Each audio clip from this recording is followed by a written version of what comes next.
Hello everyone and welcome to this video. This video is a selection of videos and reviews that I've done on the Sigma 500mm APO F4.5 EX DG HSM hypersonic prime lens.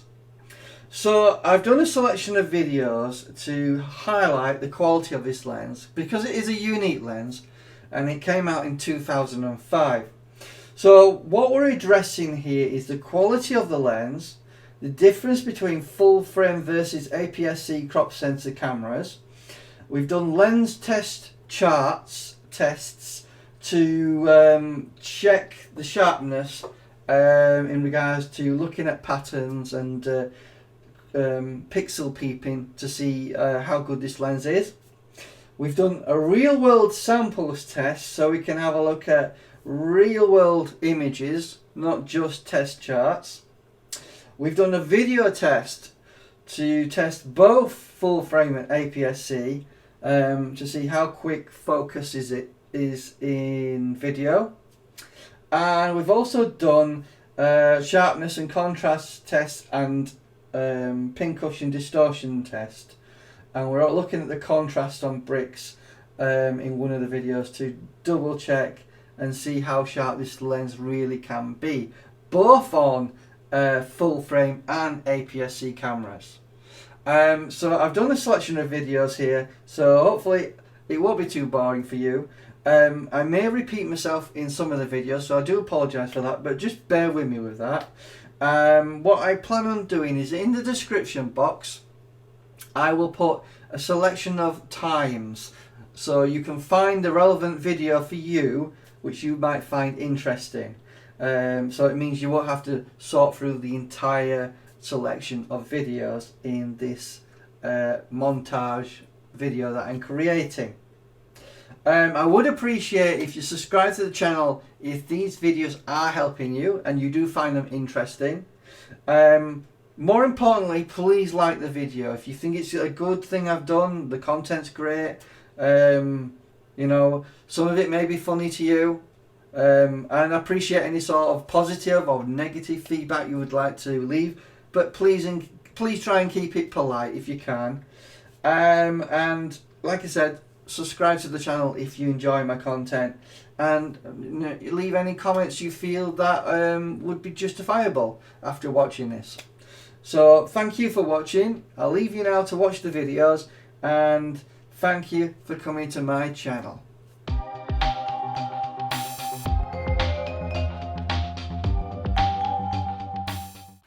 Introducing the 500mm f4.5 EXDG APO HSM prime lens. With a large aperture, high-speed super telephoto lens, inner focusing system technology. Introducing the Sigma 500mm f4.5 DG APO HSM ultra telephoto prime lens, designed for full frame sensors but may also be used with smaller APS-C size sensors. The lens incorporates autofocus and manual focus, and it gives you a limitation on a limiter on focus, such as full, 8 meters to infinity and 4 to 8 meters. Very handy for sports and wildlife photography. The 500mm is a unique focal length, and its large fixed aperture of 4.5 makes it great for photographing wildlife. A hypersonic motor, HSM abbreviated, ensure quite accurate and high-speed autofocusing, working together with an inner focusing system which enables additional speed and responsiveness while their overall length does not change during focusing. The minimum focusing distance is 400 centimeters or 157.5 inches. The lens includes a rear insertion 46mm filters with provision for easy rotation of polarizing filters. The tripod collar on this lens is unique. It has contoured grooves in the actual mount for easy hand holding. The actual mount screw itself secures very tightly and is very easily adjusted. The lens construction is 11 elements in 8 groups with an angle of view 5 degrees at 500 millimeters. Surprisingly compact for its focal length, the 500 millimeter is approximately 14 inches long and weighs slightly less than 7 pounds or just over 3 kilograms. The minimum aperture is f/32, featuring 2 ELD extraordinary low dispersion glass elements provide optimum color correction and sharpness throughout the entire zoom range, and a new multi-layer lens coating technology and lens design formula reduce flare and ghosting. Designed for full frame sensors, but may also be used with smaller APS-C size sensors with a corresponding effective increase in focal length, 750 millimeters in most cameras. Also compatible with the Sigma APO teleconverters to provide additional focal length as a 700mm f8 or 1000mm f11 lens. So finally, let's talk about the build quality. The 500mm Sigma prime lens F4.5 DG HSM. It is built like a tank. It is fantastic build quality. It is made out of steel, heavy durable materials, and it will survive drops. It is fantastic, highly recommended, and thank you for watching.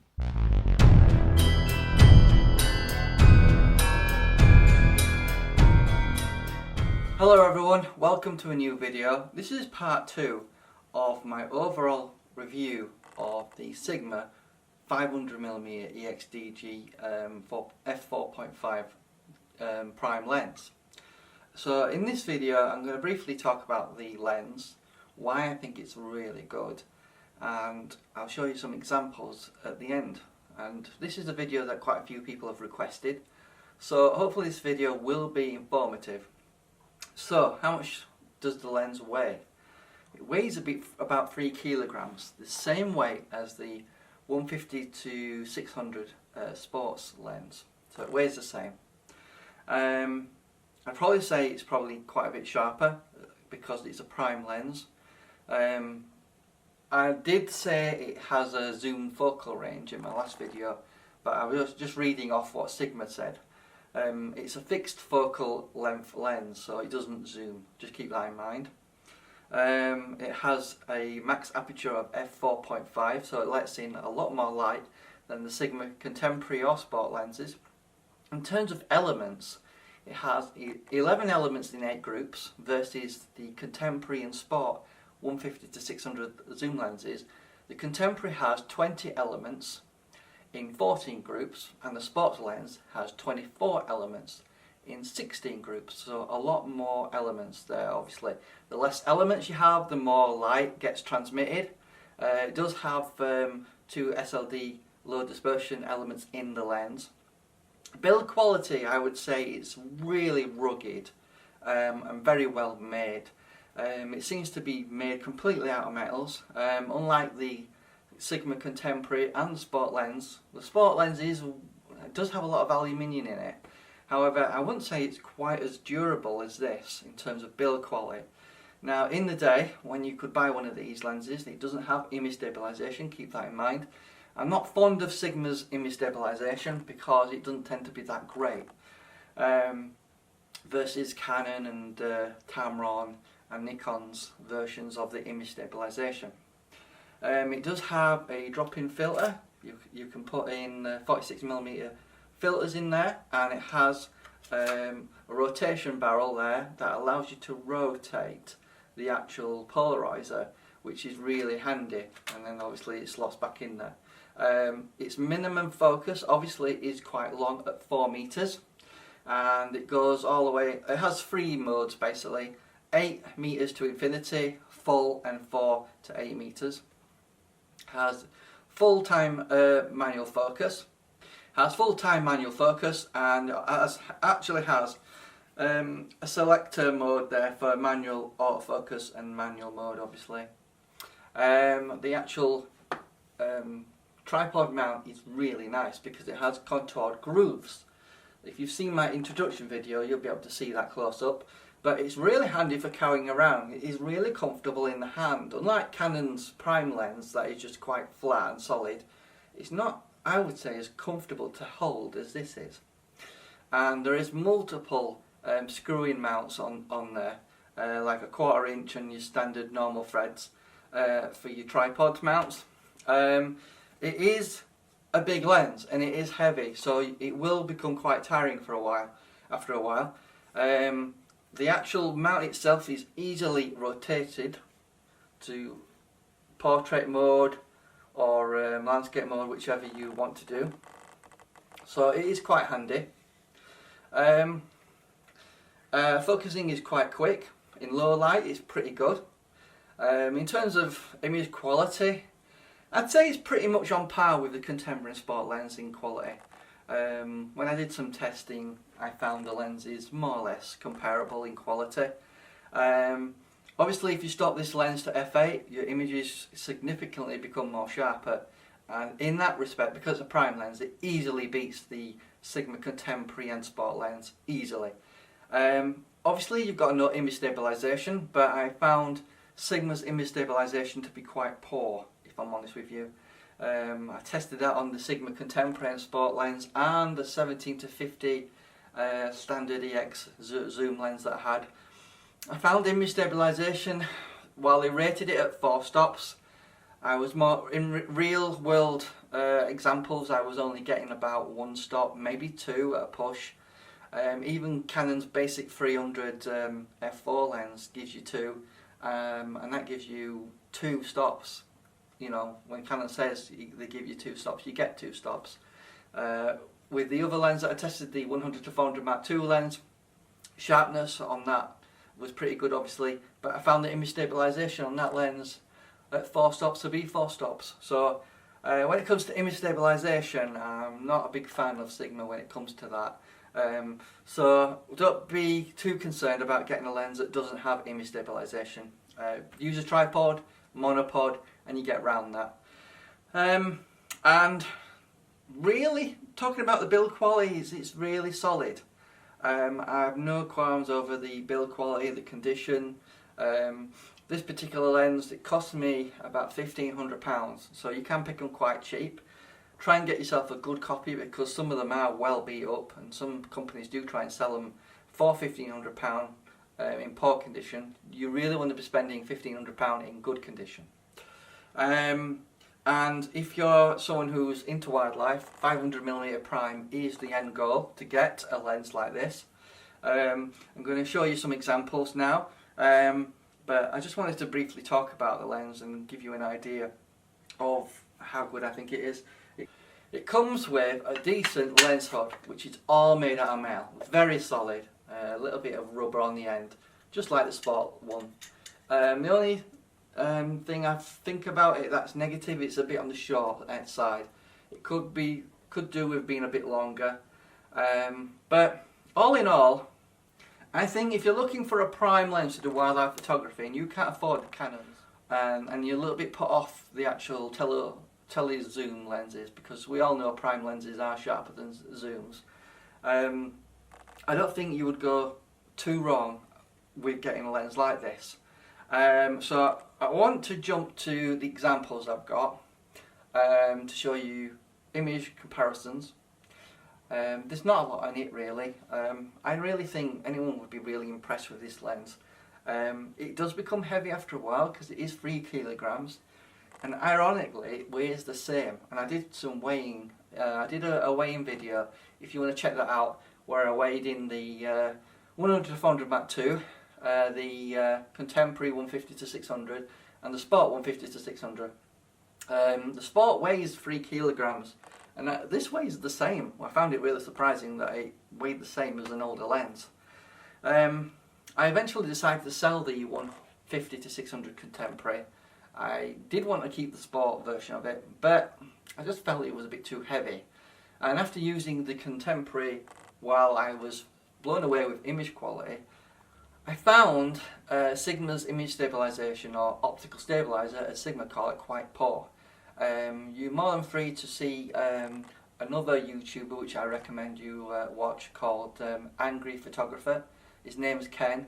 He's done some videos on Sigma, and he doesn't really rate Sigma lenses that well because he has done some repair teardowns on them to see how they tick.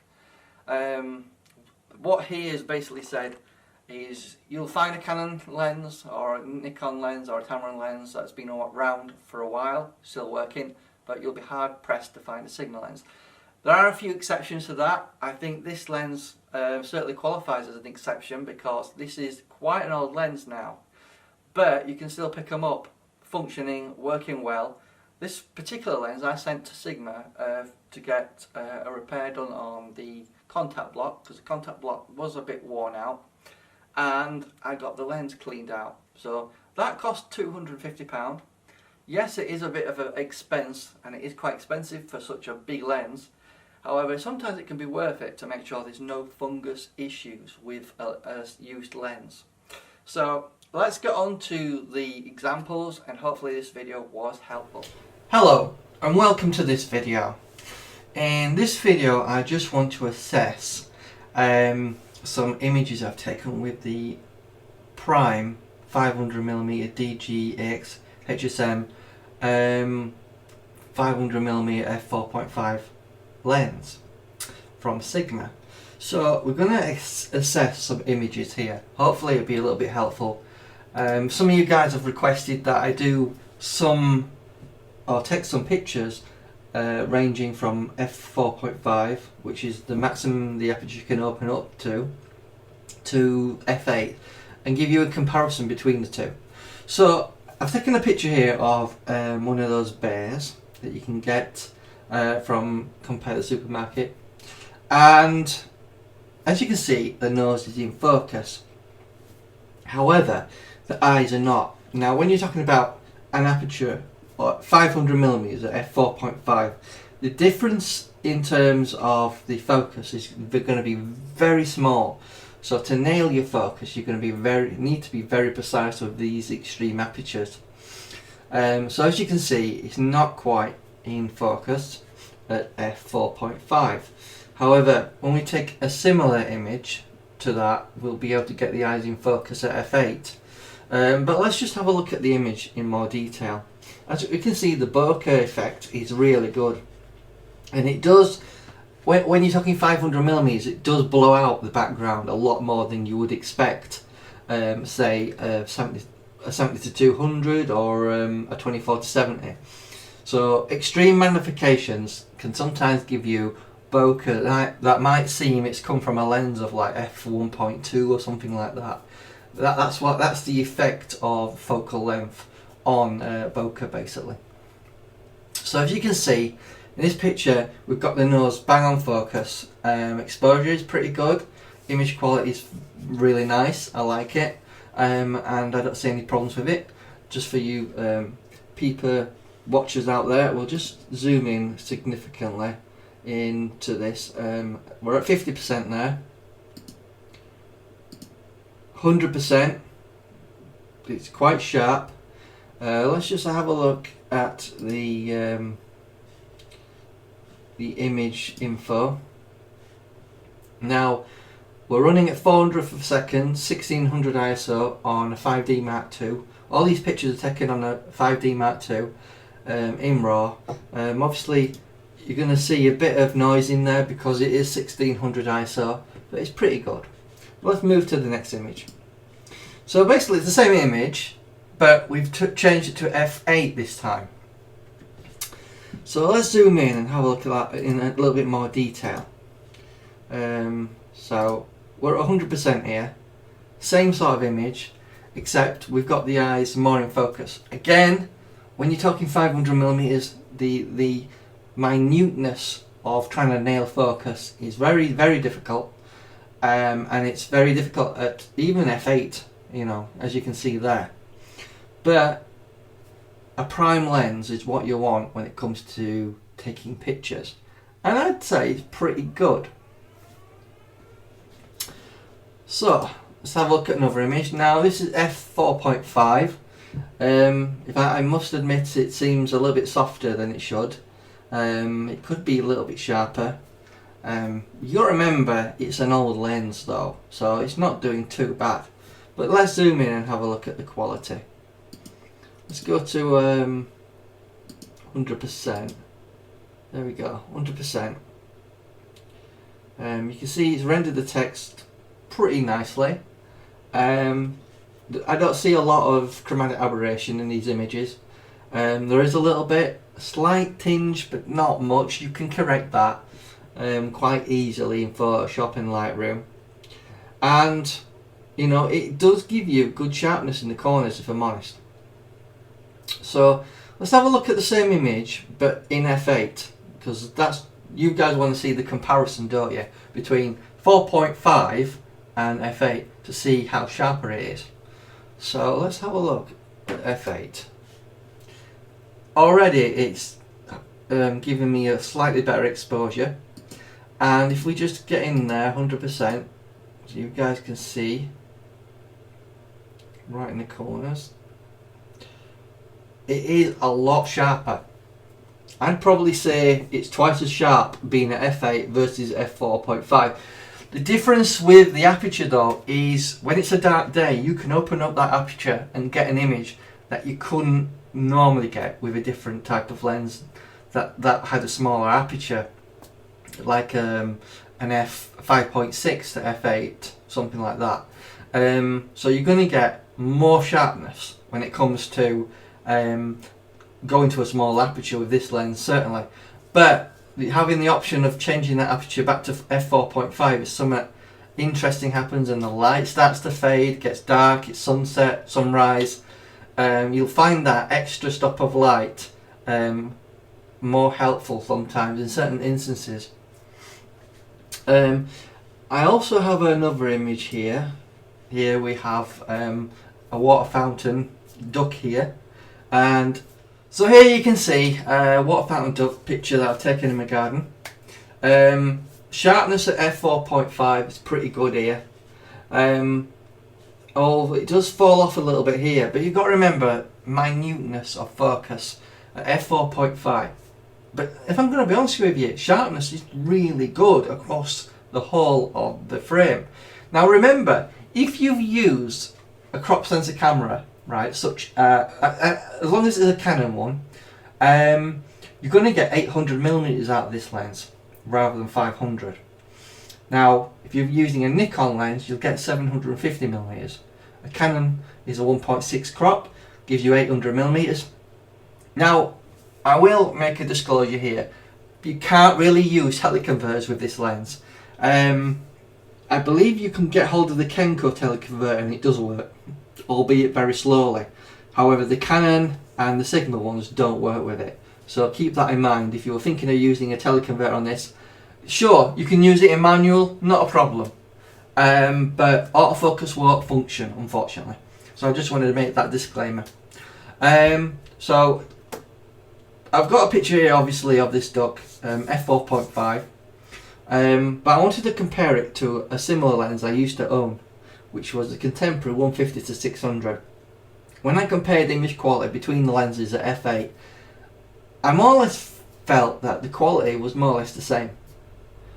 Obviously you've got more elements in the Sigma 150 to 600 to worry about, which means obviously it's not great when you've not got a lot of light to play with, or the sun setting or the sun rising, and you need that extra stop of light to get the image you need. So now this is obviously at 500mm, f4.5. And let's have a look at a comparable image, which is from the Sigma 150 to 600 contemporary at f6.3. Now, obviously the aperture is a bit smaller, so your shutter speed will be a bit slower, but it also gets more in focus as well. Keep that in mind, because the aperture is smaller, you get more depth of field. So let's just go back. Let me show you what I mean. As you can see, it's quite in focus here, perfectly. But here, it's blurred the image out a little bit. Not by much, but a little bit. That's the effect of the bigger aperture. The bigger the aperture, the less depth of field you have to play with. So if something's a little bit further away from the main subject you're focusing on, it'll be slightly out of focus because of the small aperture, for the large aperture, sorry. So if you make your aperture smaller, lets less light in, your shutter speed will go slower, however it will make more things in focus. Now if we look at the difference between that and 6.3 on the 150 to 600 lens, that's set at 500mm as well. I know the image ain't quite the same, but I've tried to get it as close as I can. And if you have a look here, the duck here is perfectly in focus, but that's the difference of 6.3. But if you're looking at the image overall, in terms of quality, to me the image quality is there for both. It's more or less the same. I can't really say one is better than the other. So I just hope this little video gives you an idea of the quality you can achieve from this lens. It's, in my personal opinion, it's just as good as the 150 to 600 contemporary or sport lens that Sigma produce, and it's very close, if not equal, to the 100 to 400 Mark II Canon lens, even with extenders on. At some point I'll do a video on extenders on the 100 to 400 Mark II lens, but I just wanted to demonstrate the quality you can achieve with this lens, and I hope this video did give you an insight on quality, and thank you for watching.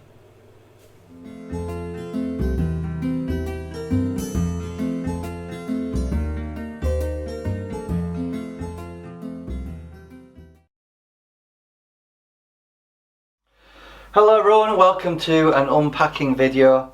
I'm just going to demonstrate what's in this package and show you the lens and everything that comes with it, and then hopefully this will be informative. So here we have a Sigma bag that contains a lens. Quite sturdy, quite strong, nice strap there, and it has a double zip that goes all the way around. So let's open the package. So here we've just opened it, and as you can see, the lid, if we just bring that down, you can see a lid there, has a slot there for the lens to recess into. We have a bit of foam here to protect the lens, and then we have the lens inside, and it's a nice sturdy bag to protect your lens, and it's always a good idea to keep hold of these because they are very valuable, especially if you want to transport your lens or sell it on. So let's just set the lens out.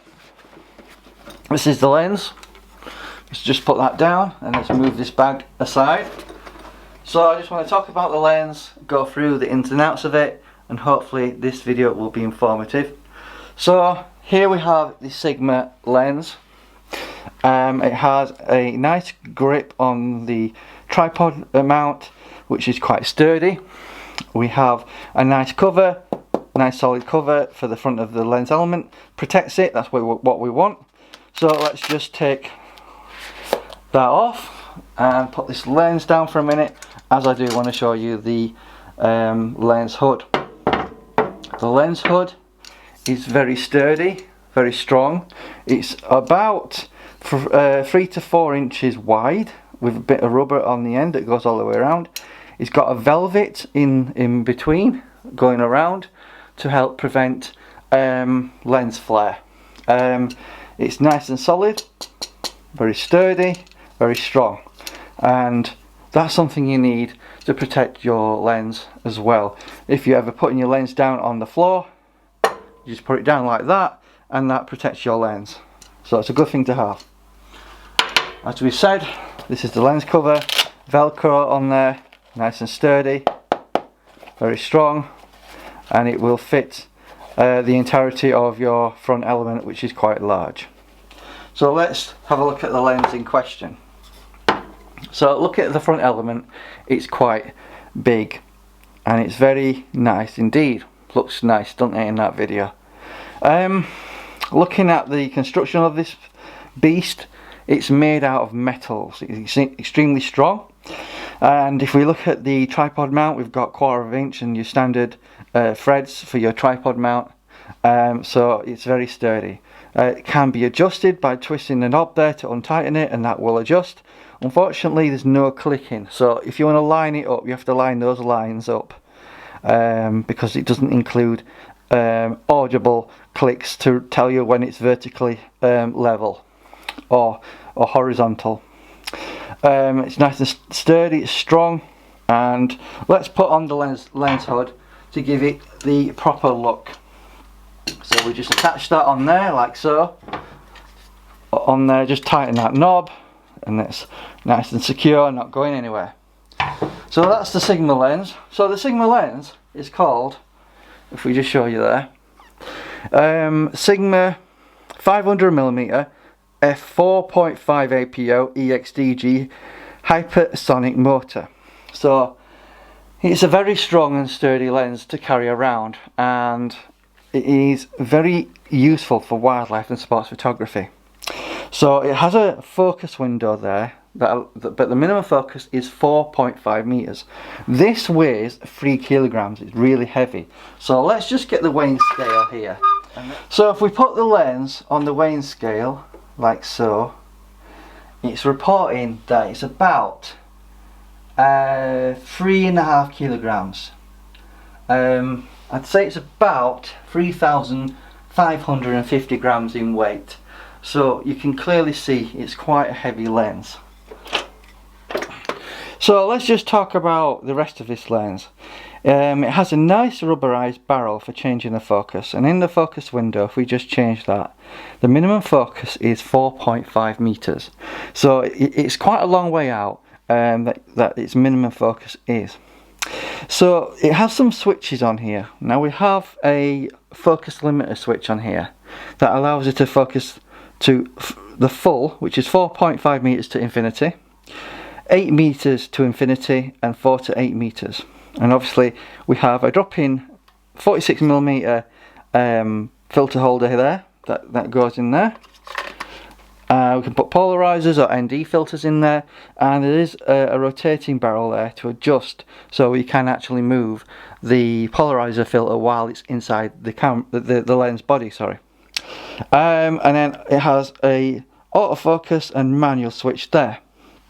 So essentially it's a really nice lens. So who is this lens for? Well, it's probably for people that need long focal lengths for doing photography at a distance, such as wildlife photography and sports. But what I would say about this lens is it's really good for long distance, and you'll be more than happy with the quality you can achieve with this lens. It's robust, it's hardy because it's made out of steel and metals all the way through. So dropping this will probably, although it would probably be no good to drop a lens like this, I would have thought it could survive a few knocks.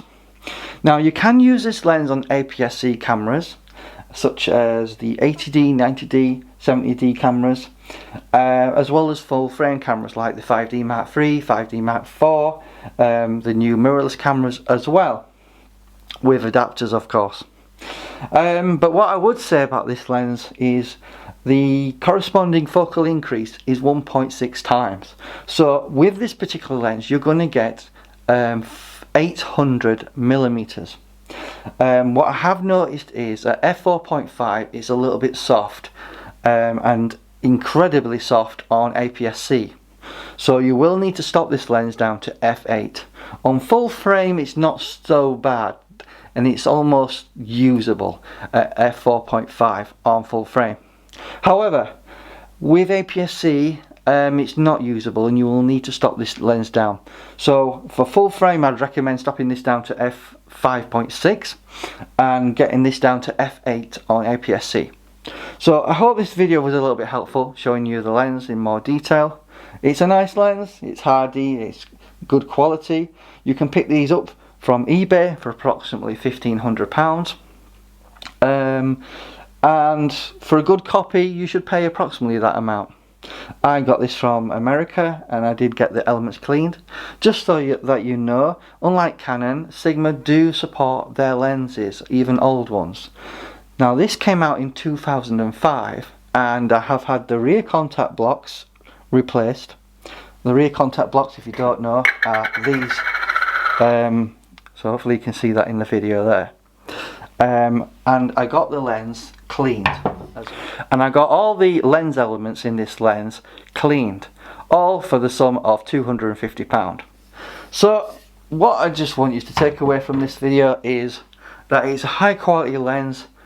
Fantastic for doing sports and photography, but as with all lenses, it has some slight advantages and disadvantages. So one of the main disadvantages with this lens is it has no image stabilization, or as Sigma call it, optical stabilizer. Unlike the 150-600 contemporary, which I have reviewed, which does have it. Also the 150-600 sport, which does have it, which I have reviewed, and also the 60-600 new sport lens that came out, I think that was last year. That has image stabilization as well. As well as the Tamron 150-600 G1 and G2 lenses also have optical stabilizer. I think they call it VC. I think it's vibration compensation. Unfortunately this lens doesn't come with any sort of stabilization. So obviously, because for some people image stabilization is a must and must have. So I just wanted to make that point that this main disadvantage using this lens is no image stabilization. However, if you can live without no image stabilization, it's a prime lens. Other lens that I can think that might be better than this would be the new Sigma 500mm OS prime f4 lens. Obviously it's half a stop brighter, but it's also around £6,000. So obviously you can pick this up for a lot less money. So I just wanted to make that point. I hope you found this video helpful, interesting and informative about this lens, and I hope to see you in the next video. Please subscribe to the channel if you enjoy content that I do, and please give us the thumbs up. It helps the algorithm and helps people find my videos. Thank you for your time, thank you for watching, and I hope you have a good day. Okay, I just wanted to show you the Sigma Prime again. Just want to do the autofocus speed test. So it's on full. So you've seen the window, autofocus window, in terms of how quick it autofocuses. I just want to show you how quick it autofocuses in photography mode. So let's just have a look. So this is minimum focus to about 8 meters away. So let's just see how that does. Pretty quick. Try it again. Again, it's minimum, which is 4 meters. Try again. Fairly quick. Let's try infinity focus. That's infinity. That's infinity focus. Try again. And there you go. So it focuses really quickly on the EOS R. Don't see there being any problems with it. I just want to show you how quickly it autofocuses. It's a good lens, the Sigma Prime 500 DG HSM F4.5. You can pick these up for around the £1,500 mark on eBay. But you know, I just wanted to show you how quick it can autofocus on a full frame camera such as the EOS R, with its adapter that you can get for it for EF lenses. So again, thanks for watching.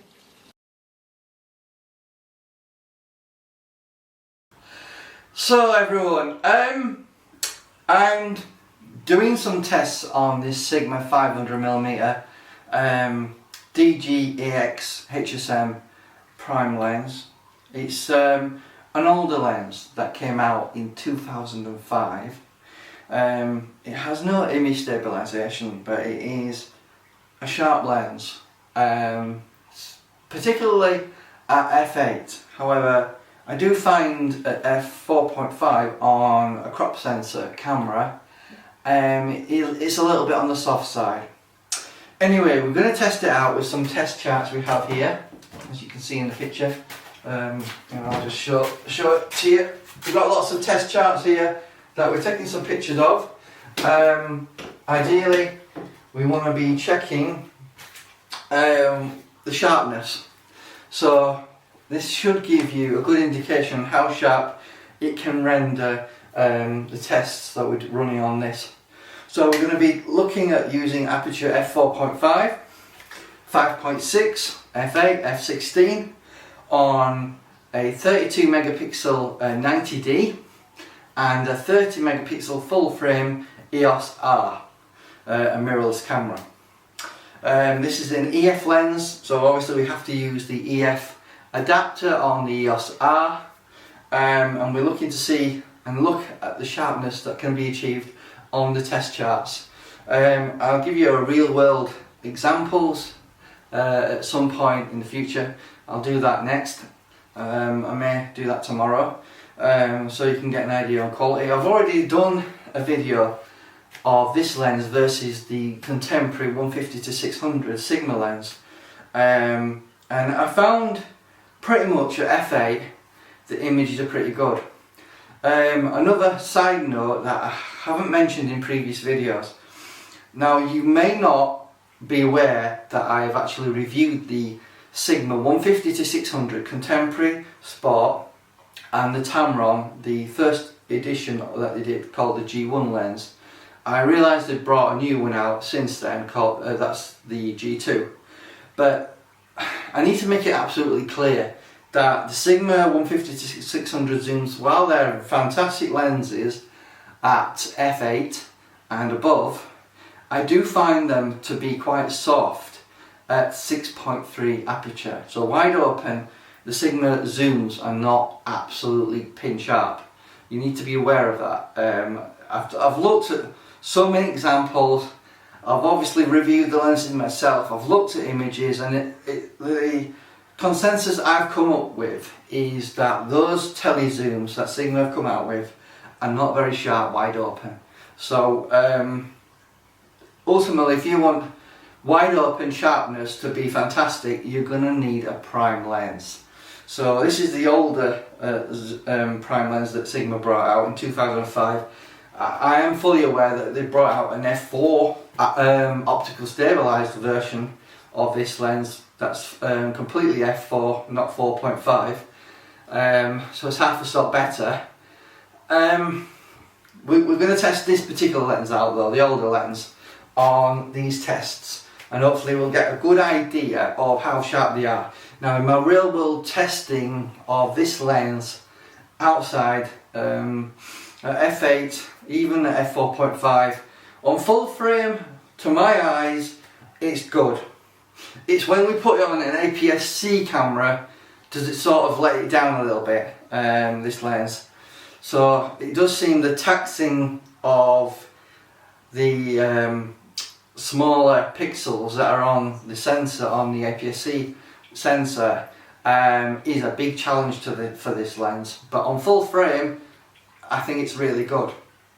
So without further ado, let's look at the examples, the pictures. We'll look at them, we'll zoom into them 100%, and we'll see, you know, what we're getting out of this lens on full frame. So the camera I'm testing the full frame out of is the EOS R at 30 megapixels. I'm going to be using JPEG images for that, and the same for this, but this 90D can do 32 megapixels, so slightly more megapixels. It's not a big difference, to be honest with you. So let's check out the images and let's see which is the better.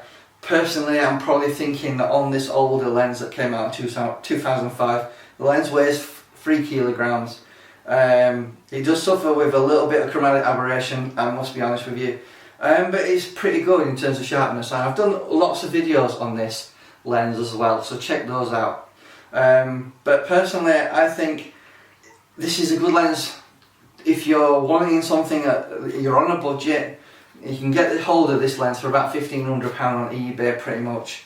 I know they did a previous version to this which was just EX, didn't have the DG lettering in the actual name. That's pretty good as well, but this has a few extra SLD DG elements, coatings that make it slightly better than that older lens.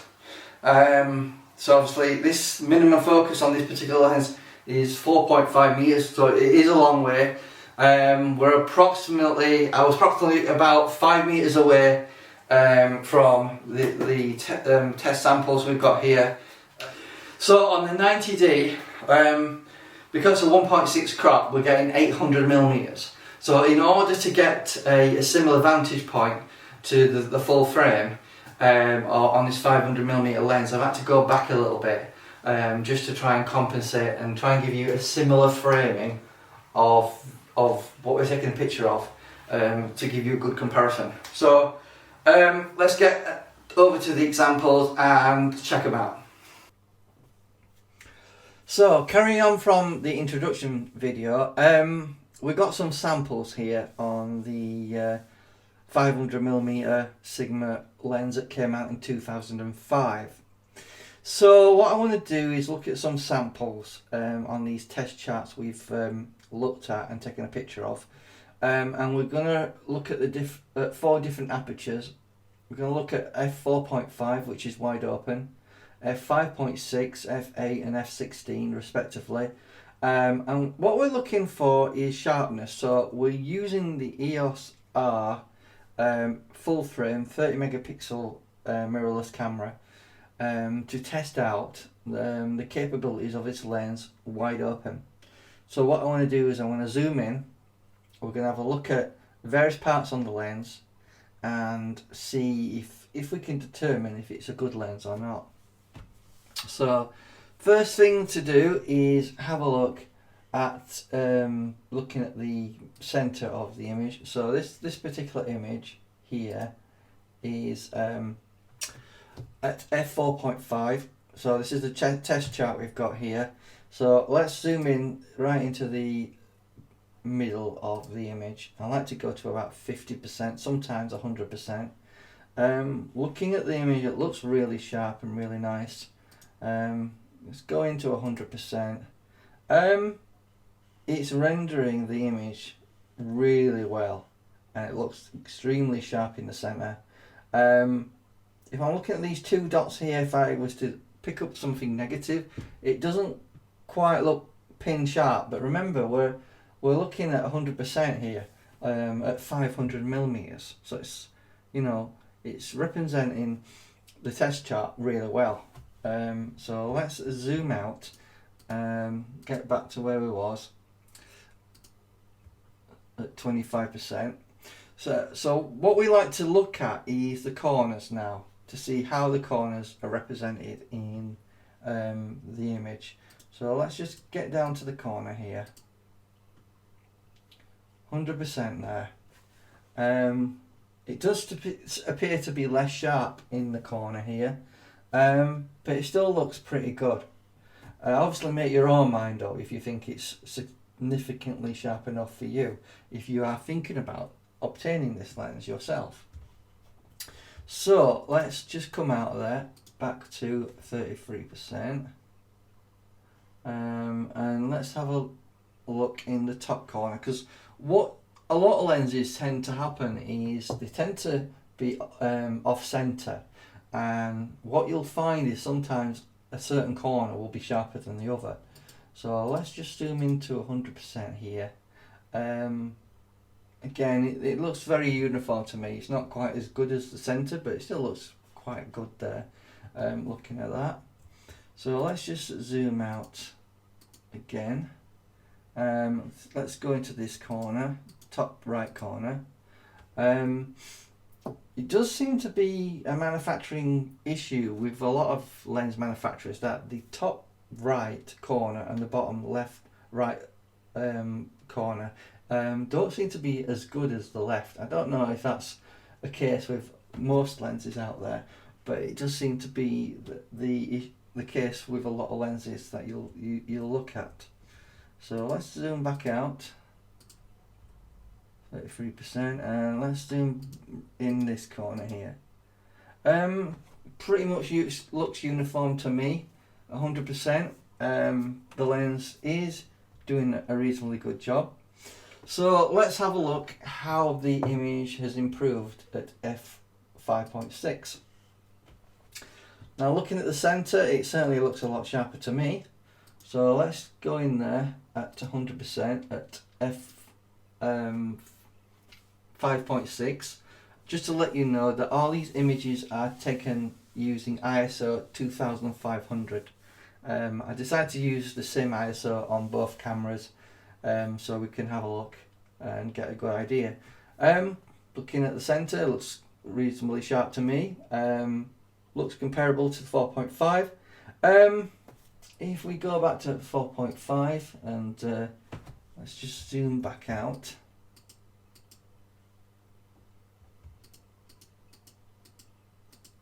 And then zoom back in here to 100%. Let's just compare it to f4.5 to 5.6. 5.6, 4.5. I certainly say in the centre, I would say it looks a lot sharper at 5.6. So it seems to be representing quite a good, you know, in terms of quality, it looks pretty good to me.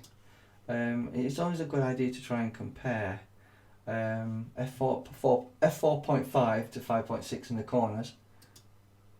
It does, to me, to my eye, look a bit softer at f4.5. But that's to be expected, obviously, with an older lens like this. Again, you've got to remember we're using a modern day camera on an older lens. So that's f5.6, sorry. Let's look at f8. So let's have a look in the center at 100%. It seems to have some improvement. Let's just compare it to the 5.6. Normally when you're stopping your lens down, it does tend to give you a better image, and yes, it certainly looks sharper to me. Let's go over here into the corner and compare it to the corner on at 5.6, and it certainly looks sharper to me at f8.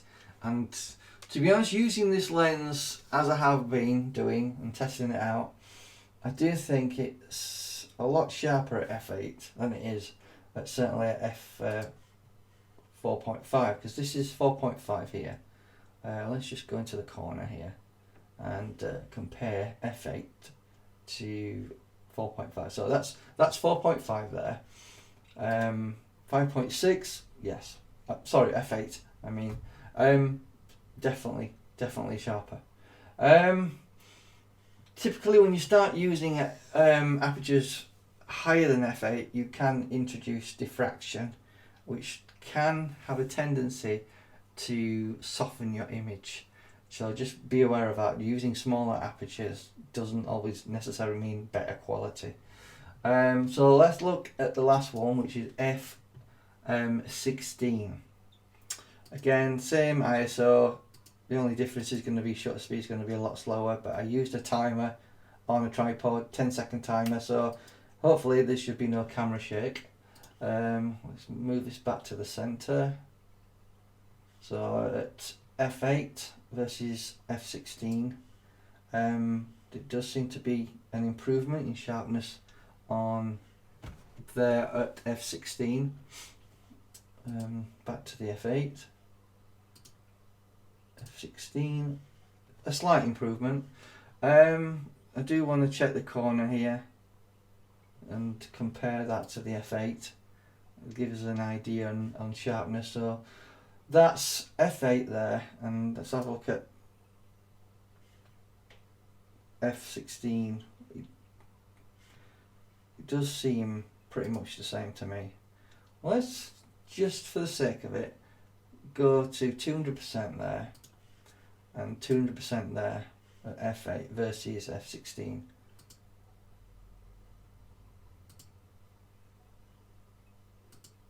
It's hard to tell. They're pretty much similar to me. I don't think there's much of a difference there between f8 and f16. So there you are on that particular test. Looking at that, I think it's a good lens. You know, you're not going to be disappointed with the results. Let me know what you think in the comments, and subscribe to the channel. I do appreciate it, and like the video if it helps you out looking at the differences in these different apertures. The next thing we're going to look at is an APS-C lens. Sorry, an APS-C camera, the 90D. I want to compare it side by side, looking at these images, and compare it. So let's go and check out the 90D now. So we're gonna check out and compare the 90D images of the test chart, because I want to get an idea on how APS-C challenges this older lens that was made in 2005. Because the pixels are smaller, all APS-C cameras tend to be more challenging on full frame lenses than say full frame cameras are. So the camera we've just tested and looked at, the full frame, the EOS R, is a 30 megapixel camera. Now the 90D is a 32 megapixel camera, a few more pixels more, I know, in terms of megapixels, but in retrospect they are pretty comparable to each other. So we're going to be checking out apertures again. Obviously this one's f4.5. The next one will be 5.6, the one after that f8, and the one after that f16. We're going to check the center, we're going to check the corners. We'll see more or less if it's a good thing to use, because we're actually effectively the focal length is 800 millimeters. So obviously it's certainly 300 millimeters more than than using 500 millimeters on full frame, because that's the effect of putting an APS-C camera on any full frame lens. You have to times it by 1.6, and that gives you your true focal length. So in this particular instance, we've got a 800 millimeter prime lens on this 500, which is insane. You don't always have to use extenders, you know, to make your focal length longer. You can, in effect, use a different camera, like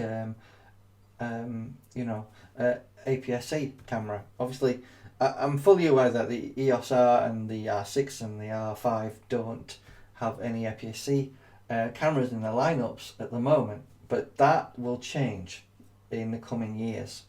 So at the moment, I'm using an adapter to adapt EF lenses onto the EOS R camera. Anyway, without further ado, let's have a look at the samples and let's get into this video. So what we want to be doing is obviously zooming into the center and having a look at how the image is resolved at f4.5. So let's zoom in there. We want to be going all the way to 100%, just to give us an idea of how sharp it is. Now, it doesn't seem very sharp, if I'm honest with you. It does feel like it's quite soft there. Looking around the image, into the corner, because I do like to have a look and see. We do see some fall off in the corners, but less so than you would have on full frame, because what you got to remember is the majority of the sensor, well, all of the sensor, is in the sharpest part of the lens, which is the center. But there is a bit of fall off there, as we can see, if we do zoom out a little bit, try and compare it to the center. Let's have a look in the top corner. 100%. It does feel quite soft. It does seem to be a regular occurrence, so that the right side of the lens does seem to be not as sharp as the left side. I don't know if that's a manufacturing defect of all lenses, but it does seem to be the case. Looking at that, it just feels very soft. Let me know in the comments what you think. Do you think on APS-C at F4.5 it's good or not great? Because it doesn't seem like it's that sharp. In general on APS-C, it does feel better on full frame than it does on a crop sensor camera like the 90D. Anyway, let's have a look at F5.6. ISO is 2500, and the only difference is like the shutter speed. So let's go into 100%. I do like to compare it to the different apertures, just to give you a quick representation. To be honest, I don't think there's much difference. It still feels quite soft. 5.6. Let's have a look at corners. Near this 8 tends to be giving me a rough idea of how it's doing in the corners. Does it look any better at f5.6 than it does at f4.5? Not really, no. It might even be a tiny bit worse, if I'm honest. Let's move on to f8. f8 tends to be the sweet spot aperture on most lenses. Does seem to be a bit better, 100%. Compare it at f4.5 at f8, 4.5. Slight improvement. Let's have a look at down where the number 8 was in this corner.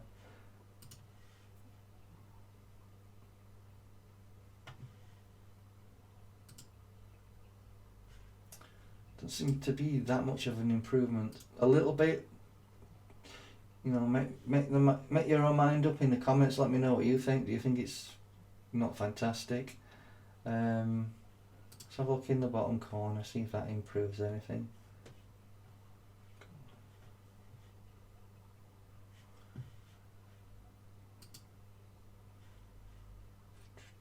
F8, 4.5, F8.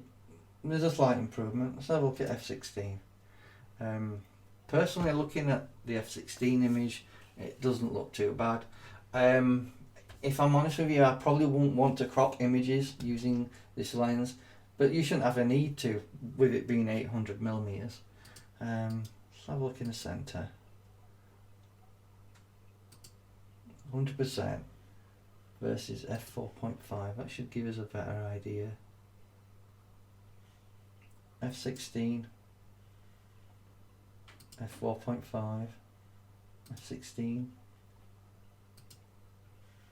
This is f8, f8, f16, f8, f16. I have to be honest with you, looking at these images, I would certainly say the full frame images certainly look better to me. Let me know in the comments what you think.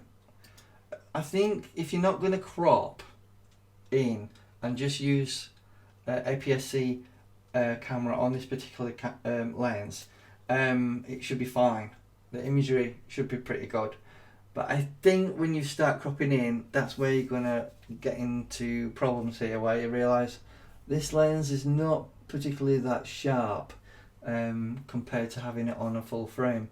But I tell you what, let's have a look at two images on full frame versus APS-C, and it'll give us more of a comparison, and then you'll see a difference. So okay, that's that. So we're going to compare images from the EOS R, which is full frame, versus APS-C on the 90D. So we're just going to have a look at the images, and hopefully it'll give us a good idea on which is better on this particular older lens. Obviously we already know APS-C is challenging on any full frame lens when you compare it to a full frame camera. So we've got the EOS R here at 30 megapixels, full frame camera, adapted obviously because it's in the F lens, and obviously it's natively on the 90D as well. So you know, I didn't really tell any difference in focusing, it was pretty much the same.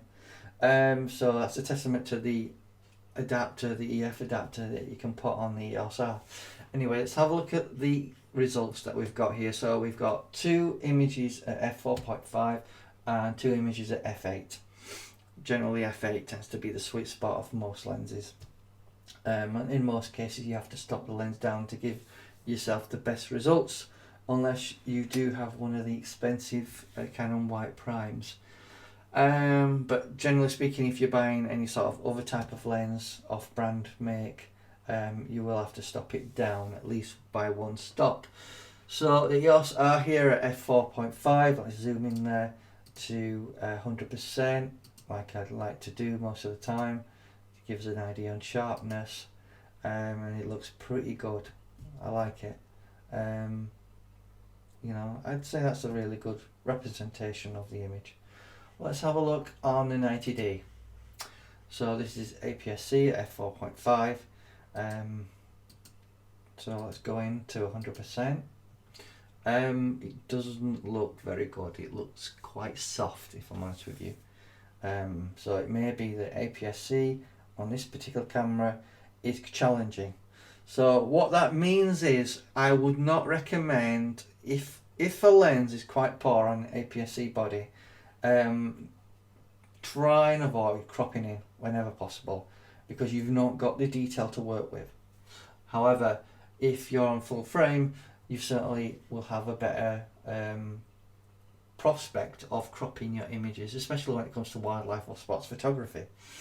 So let's have a look at the 100% in the center on the f4.5 aperture on the EOS R full. So this is full frame. Looks really nice, if I'm honest with you. Looking on APS-C, it looks terrible. Let's have a look in the corners. Let's just go to the EOS R. Look in the corners at 100%. It's just fall off a little bit here, if I'm honest. Looking at there, it's falling off a bit. The APS-C should do a bit better, but because it's already terrible cropping in, I don't really hold much hope for it. So there you can clearly see that the quality is a lot better on the full frame than it is on the APS-C. It just looks blown out and grainy, and obviously the full frame deals with the ISO of 2500 a lot better than it does on an APS-C crop sensor camera, because it's a smaller sensor. You've got to remember that it's much smaller. So going back to full frame, it just looks a lot better, even with the exposure a little bit darker. It's still a lot better. Let's go to the top part here. Let's go back to the 90D top part. Doesn't look good, does it? Not look good at all. That's 200%, gone too much.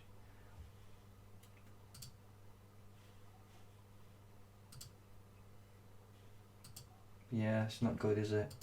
Alright, let's have a look at f8 on the EOS R, which means it should literally blow away APS-C. So let's have a look in the centre. It's 100%. Looks pretty good. APS-C does seem to have improved significantly at f8, but it's still not up to the same quality that we're getting out of the full frame. So, like I've already said, I would probably say to you, don't crop with the APS-C camera on, but you can crop with the full frame EOS R. Let's go into the corner here. I like to check out these bottom corners here and compare it to the APS-C. So it does look quite, it's not great. It's not great in the corners, if I'm honest, on the APS-C. Back to the full frame. Looks pretty good to me. Full frame looks fantastic actually. It looks really good, even for an older lens. Go back to the APS-C, which is the 90D.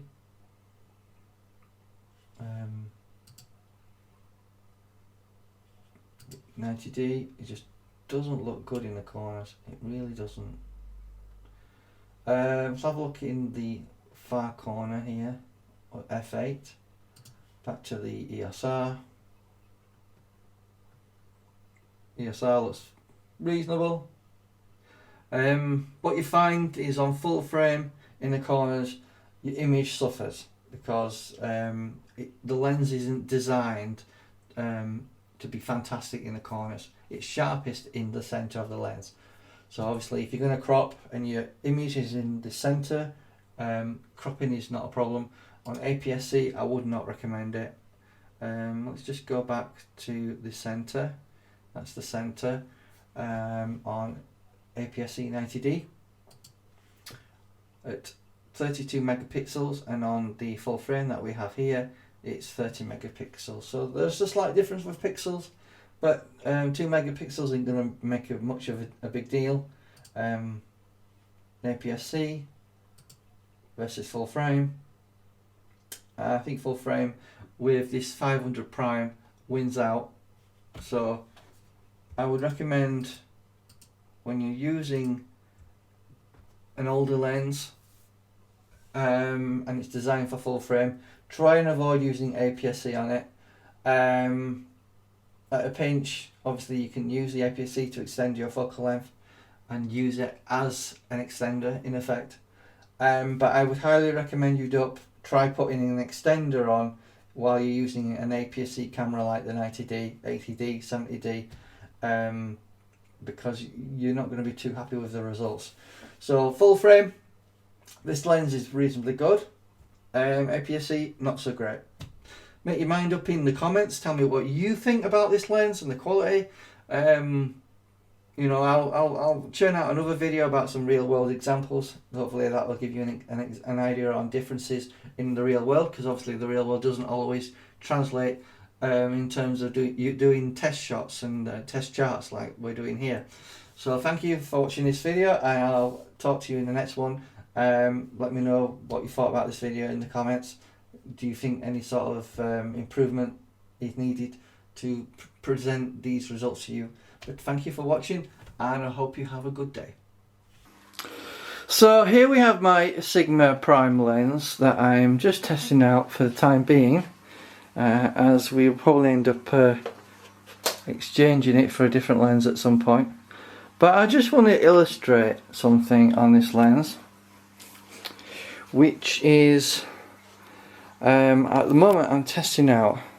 At the moment we're testing out the focus capability of this lens in terms of extreme apertures and depth of field. So in this video I'm going to illustrate depth of field.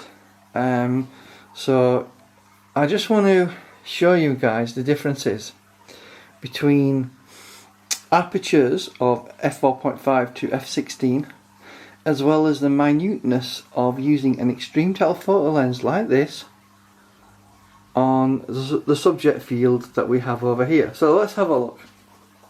What we have over here is we have a light box, we have an Android figurine, a Deredex starship from Star Trek, and an Everbuild PVA bond glue bottle. So we're going to have a look at how our depth of field relates, and you'll get to see the differences between F4.5, F5.6, F8 and F16 in some images I've got that I'll show you shortly. But in this video I just want to illustrate depth of field so you can have a look for yourself. How does it affect subjects? So let's have a look. So in this video I want to demonstrate depth of field. Now we can exaggerate depth of field using an extreme telephoto lens. So this is a wildlife stroke sports photography lens. It's a prime 500mm Sigma 500mm f4.5 APO EXDG HSM lens. These lenses are typically used for taking imagery of wildlife and sports from long distances. It has the effect of blowing out your background extreme to an extreme point. So I wanted to demonstrate how moving the focus ring on this lens by a very slight amount, unlike other lenses you may have experienced, such as say a 70 to 200, a 50mm, you won't get this sort of extreme depth of field because of the the compression of the telephoto lens. So I'm just going to demonstrate how changing the focal range, the focus ring, slightly affects your depth of field. So looking at the actual 3 models we've set up here, they're about 10 centimeters apart. So if we just move the focus ring, I just want to demonstrate this so you can see in the actual video. So the Starship is in focus. As you can see, the character in front of it has gone blurry. That's because the focus range has moved. And the thing with telephoto lenses is the focal range is so small. You know, you can get literally an eye in focus and get feathers out of focus on the same subject, because the focal range is so tiny, so minute. You have to be spot on with your focus. So let's keep going. And there we've got the Starship out of focus now, and now the bottle, the Everbuild PVA Bond Glue bottle, is in focus. So if we come back a tiny bit, just a millimeter or so, we're bringing the Starship into focus, and then a bit more, and then that's gone out of focus, and you can clearly see how the bottle has gone completely out of focus, and obviously you can see the Android character is in focus. So this is the difference between depth of field, how racking the focus on your lens, your prime lens, your zoom lens, whatever lens you've got, can achieve different results. And I hope this was useful to you. So in this video I want to demonstrate bokeh. So what is bokeh? Generally it means highlights in the background, how lights appear, and the easiest way of doing this is using Christmas lights behind a bottle that we've set up.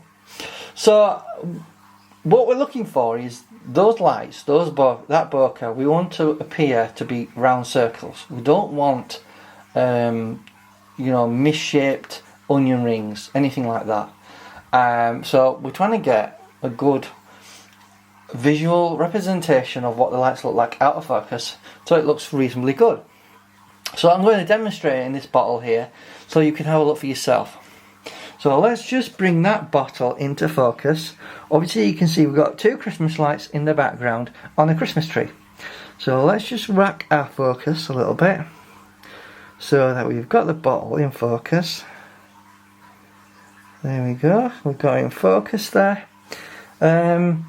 Now what I can tell you is the round light circles are beginning to take on the shape of a misshapen onion ring to the edges. However, in the centre of the actual picture, near the bottle, we can see we've got a uniformed circle, which is pleasing to the eye. So, you know, obviously at the edges of the frame on this particular Sigma lens, it's not fantastic, but you probably wouldn't notice it. But closer in to the centre, we can see, while it is tending to be a bit more of an onion ring look, it's still reasonably good and pleasing, as you can see in this imagery. And I can tell you on the bottle, it's quite sharp and very pleasing to the eye. Okay, so let's have a look at some of the images we've got. So at F4.5, you can see it's blowing out the background quite a lot. Let's have a look at the next image at F5.6. It's not as much blown out as the F4.5, but it still blows out the background significantly. Let's move to F8. F8 is typically pretty good for getting a lot in focus in general. However, when using an extreme telephoto lens like this, even F8 doesn't get a lot in focus. So let's move on to F16. Looking at F16, we've got quite a bit in focus here. You can still see the bottles out of focus quite a lot. So obviously we will need to go even further in terms of depth of field for a better image. So let's have a look at F32. So in F32 you can clearly see that more is in focus, but what tends to happen is when we use bigger or smaller depth of fields, going up the numbers from F16, F22, F32, we start to introduce diffraction. What is diffraction? Well, it tends to be artifacts in the image that gives us a softer image, and typically speaking I'm trying to avoid going above F16 whenever possible. Anyway, I hope this video helps you out and it was interesting to look at, and thanks for watching. Hello everyone, welcome to a new video about the Sigma 500mm lens. We're going to be looking at a colour test chart this time. I just want to give you a quick look-see. It's up to you to make your mind up. I'm not going to make any sort of judgment and force that judgment on you guys, because it's up to you to make your own mind up. But first of all, let's just get hold of the lens so you can see it in the webcam.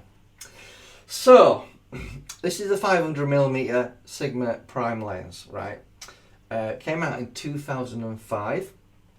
It's an apertured F4.5 APO EXDG hypersonic motored lens, or HSM for short. It has a limiter on there which is full, 8 meters to infinity and 4 to 8 meters. So you've got 3 modes of the focus limiter there. You've got a autofocus and manual focus switch, you can turn it on and off. You have a 46mm drop-in filter holder there, so you can put in polarizers and ND filters if you need to. The tripod mount is adjustable, so it can move and rotate, but it has no clicking, so it doesn't tell you specifically when you're vertical or horizontal, when you're level. So there's a bit of a downside. Newer lenses have a click on there to tell you, an audible click to tell you when you're actually in the right position. The tripod mount I like. It's got grooves, it's contoured, as you can see. Hopefully you can see that in the video. And lots of various holes for attaching to the tripod. The hood, the lens hood, sorry, is nice and sturdy, has rubber around it, and it's nice and made out of metals, and it's heavy. It's 3 kilogram. With a camera it's about 3.5 kilogram. Forgive me for holding it for much longer because it's getting heavy on my arms. The only negative thing I'd say about the lens hood collar is I would have liked it to be a bit longer. It's only probably about 3 inches long, so it's not that long, which is the downside about that. I would prefer it to be a lot longer. Anyway, let's put this down because it's getting heavy. So what I want to do in this video is just show you how it reproduces colour. So we've got 4 apertures, as we have had in the previous video regarding the sharpness test. Check that video out please if you want to check the sharpness of this lens out. So we've got F4.5, 5.6, F8, F16. And we're going to be checking the results on the 90D as well. This is the EOS R mirrorless camera full frame. It renders images at 30 megapixels, and we're using JPEG images at the moment. I'm not using RAW because I need to update my software to be able to use the new RAW files. But for the time being we're going to check out the image quality here. and look at the colours. So really, I just want you to have a good look and make your own mind up whether you think the colours are good. So F4.5, I just want to really show you the colour swatches really, in terms of the quality. So personally, looking at it at F4.5, it does seem a bit dull, less sharp. We can zoom into the fruit here. You know, obviously, basically it's a printout test charts that we've got here, and I'll probably show you the lens sharpness test card next time. I'll do that tomorrow, I think. But at the moment, I just want to show the colours. So that's F4.5. Make your mind up if you like that or not. But for me, it's not as crisp as it could be. So let's look at F5.6. Already, I don't know if it's me, but the settings were the same at ISO 2500, and the shutter speed ranged from 80th of a second with the 10-second timer. So I avoided camera shake, so there should be no camera shake. But looking at the results, it looks pretty good at F5.6. Not impressed with F4.5, but 5.6 looks okay. I just want to, give you a bit of a closer look. It's up to you to make your mind up whether you think it's a nice reflection of colours, because colours can be subjective. Some people like it more redder, some people like it colder. I know the Sony cameras, for example, that are colder. Canon are known for being more warmer with their colours. But obviously we're talking about using a Sigma lens, so it's likely it will have a slight bearing on the colours. So obviously that's F5.6. If you want to have a look at the colours, please go back and just freeze the video and look at it to compare. So like I said, it's the EOS R with the adapter on there. So F8, again, it's pretty much subjective. The colours look vibrant to me and look quite nice. We just zoom in there a little bit for you to have a look at the colours of the fruits here. It's up to you, make your mind up. But it looks pleasing to the eye. Don't see any issues there with the reproduction of the colours. So let's just have a look at F16. Again, very similar. Looks nice in terms of how it's reproducing the colours. We can just come down here to the colour swatch there and have a look. And freeze the video if you want to check the examples yourself and just look at the colours. So let's just zoom into the fruit there. Let's have a look. Again, I don't see much difference there versus 5.6, F8, F16. Looks all fine, all good to me. So make your own mind up. So let's get on to checking the 90D. Let's see the results from that camera, and then we'll try and do a side-by-side comparison. Okay, here we have the 90D samples of the colour chart. I thought I'd just show you the lens again.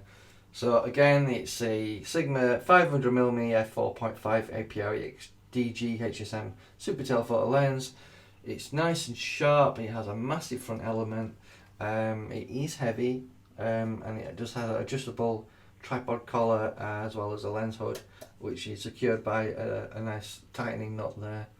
And it's heavy at probably 3 kilograms for the actual lens itself. And then if you stick a camera on, I suspect if you sticked something like a 1DX body on there, you're probably talking 4 kilograms to carry around, and it's a hefty weight. So let's just get to the video. I want to check out, the results from the 90D. As I've said, I wasn't greatly impressed with the lens sharpness test that I did. I did a video yesterday. Please check it out if you haven't seen it already. So looking at the F4.5, I'm looking at the text and to be honest with you, it doesn't look very promising at f4.5. Just look at that. And I'm going to go into this lens stroke camera text here. I appreciate the ISO is 2500, so it's not going to be as clean as, say, the EOS R full frame camera, because the 90D is a crop sensor camera. It's APS-C. You times your focal length by 1.6. Effective focal length on this is 800mm, not 500mm. So it's magnifying the centre of the lens, the sharpest part of the lens, but it's not doing a great job at f4.5, if I'm honest with you. And to be honest, I think the colours are quite dull at f4.5 as well. But it just looks too soft at f4.5 on the APS-C. I just don't like it at all.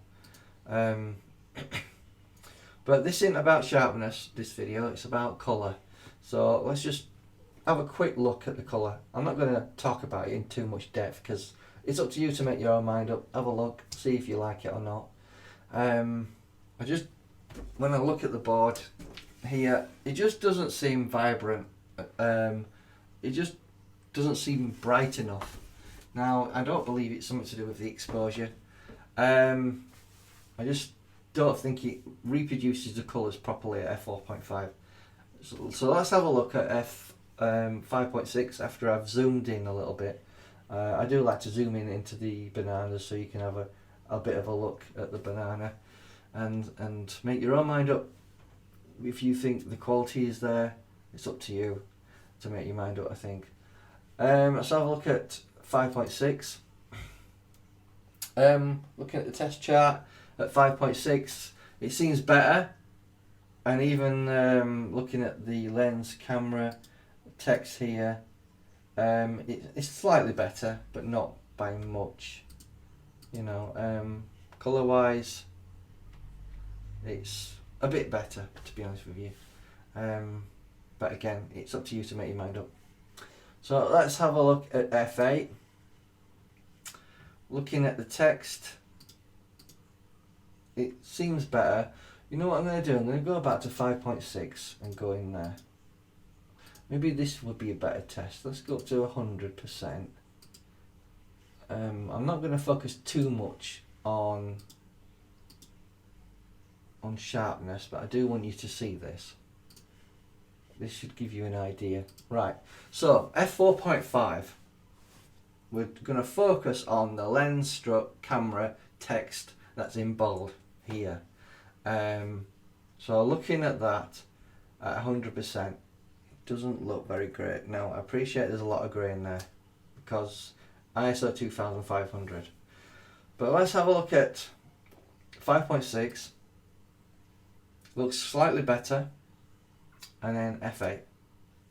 Slightly better again, but it doesn't quite look sharp enough to me. But again, let's go back to the banana so you can have a close look at F8. Up to you, make your mind up whether you think do you like the colours. So let's go to F16, have a look at that. F16. I must admit that at 2500 ISO it isn't giving a great result, in my opinion. I just think it's a bit not quite there, you know. Colour wise, it seems reasonable. You know, Canon does tend to err on the reds more than the blues. As I've said before, you know, Sony colours look very cold, Canon colours look very warm.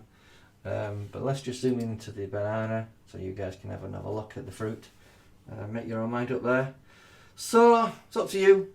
Make your mind up on the 90D results. At 32 megapixels, these are JPEG images. So let's jump to a side-by-side comparison. So we can have a look at the EOS R full frame versus the 90D. I think this will be a good comparison to see the differences between ISO 2500 on full frame and ISO 2500 on APS-C crop sensor. So let's jump to that and have a look at that. So we're going to do side-by-side comparison here. We've got the EOS R at f4.5 ISO 2500 We've got the 90D at F4.5 as well. So let's first just crack on with the example we've got here.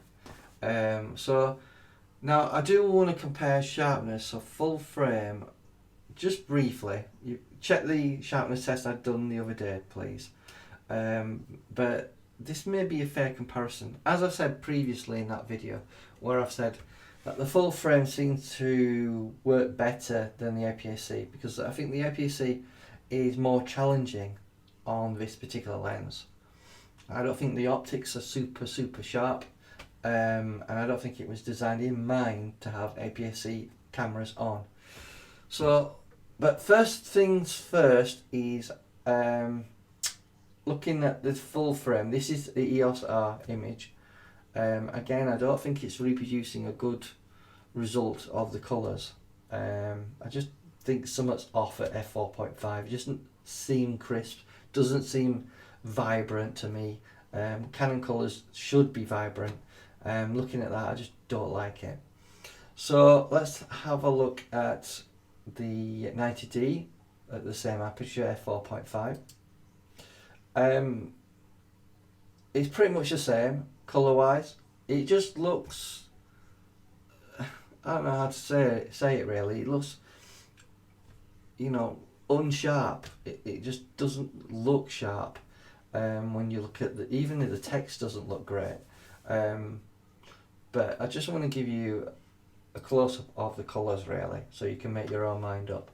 So let's just zoom in. So that's the EOS R full frame. That's your colours. And then we just go back to the 90D here, and that's your colours there and how it represents. Up to you, make your mind up regarding colours. This is about colours, not really sharpness, but I will address the sharpness a little bit in this video as well. So let's just move on to F8 on the EOS R. Now looking at the EOS R, it's reproducing the colours vibrantly. I really like it. I'm just going to get the test chart out here and have a quick look and try and compare it. I think it's doing a good job at F8 reproducing the colours to the test chart. I like it. So let's just zoom in and have a look at the test, the colours here regarding this fruit.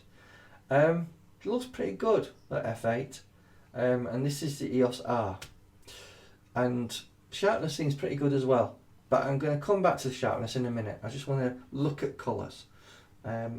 Please feel free to freeze the video at any point and have a close look at the colours. You can, if you're watching this on YouTube in a small screen, you know, mode, you can always click the small box at the bottom that will enlarge the screen at HD quality, and you'll be able to see colours and sharpness in better detail. Just remember that.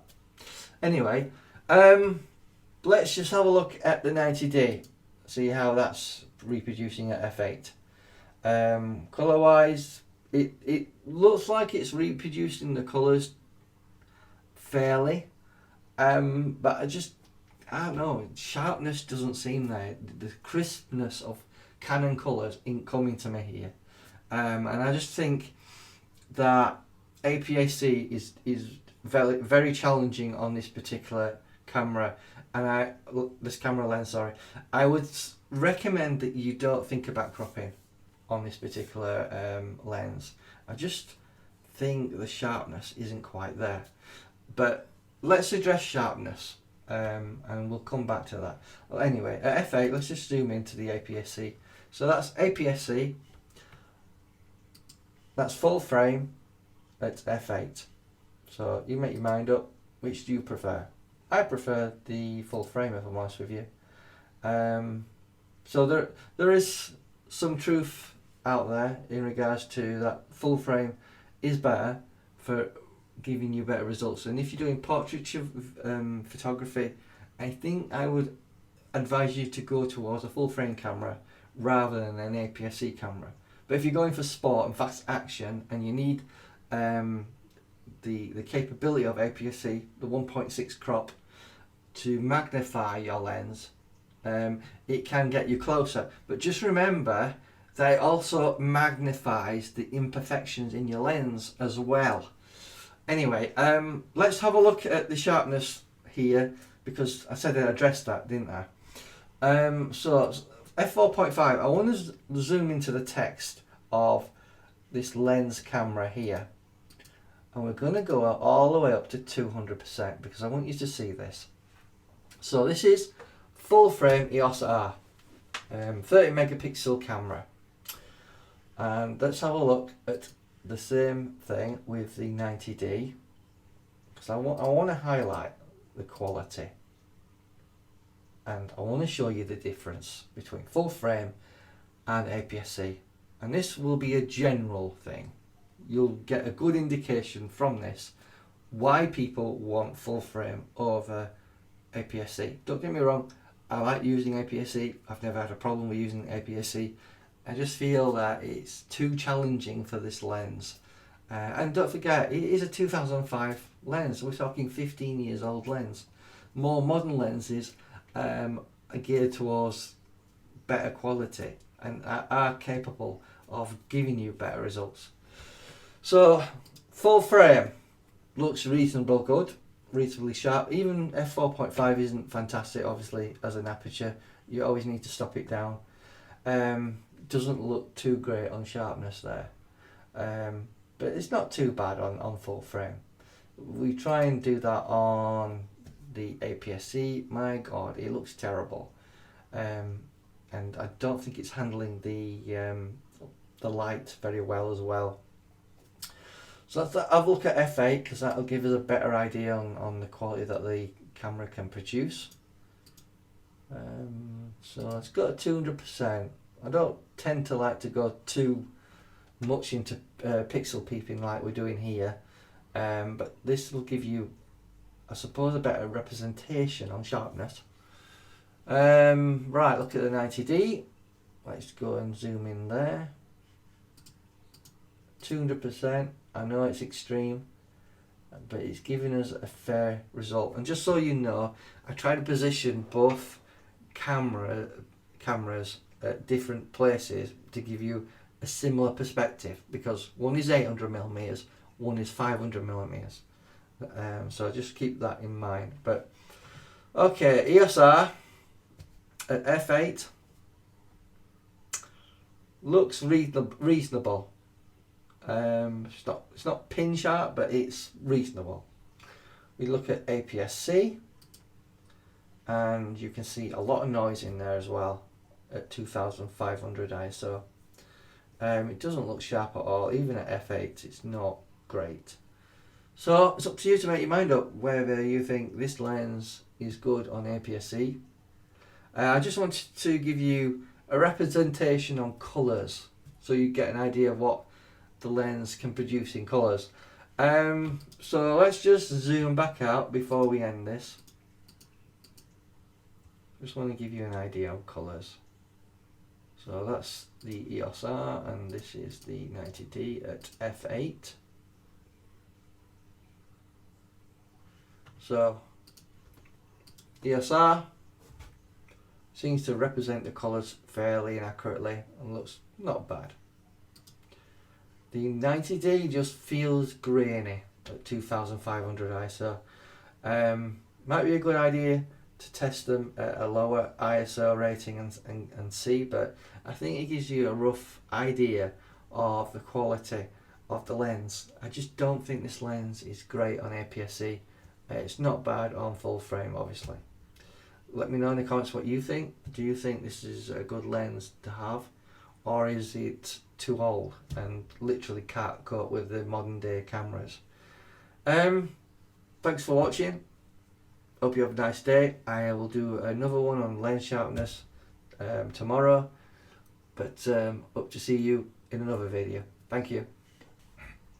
Hello everyone, welcome to a new video. So in this video I'm just going to briefly talk about the Sigma 500 prime Sigma F4.5 APO EXDG HSM lens. It's a prime lens. It's great for doing wildlife photography. It has an aperture of f4.5, has no image stabilization. It has a solid lens hood which is made out of metal with rubber at the end. It has a tripod collar for moving vertical and horizontal axis. Has no clicking, so obviously you have to visually make sure the lines are lined up like so. Hopefully you can see that in the video. We have a focus limiter, full 8 meters to infinity and 4 to 8 meters. We have a drop-in filter holder, which is a 46mm size, manual focus and autofocus in the actual selector there for focusing, and it's about 3 kilograms in weight, and it's a heavy lens. We're looking at the results on an EOS R, mirrorless camera with an adapter on, so it's an EF lens for Canon. So I just want to look at the results, and it's up to you to peruse the results and decide whether you would like to invest in this lens, which you can pick up for about £1,500 on eBay, or you may wish to invest in the more expensive F4 version that's come out. I think it was last year it were released, and that's something in the region of £6,000.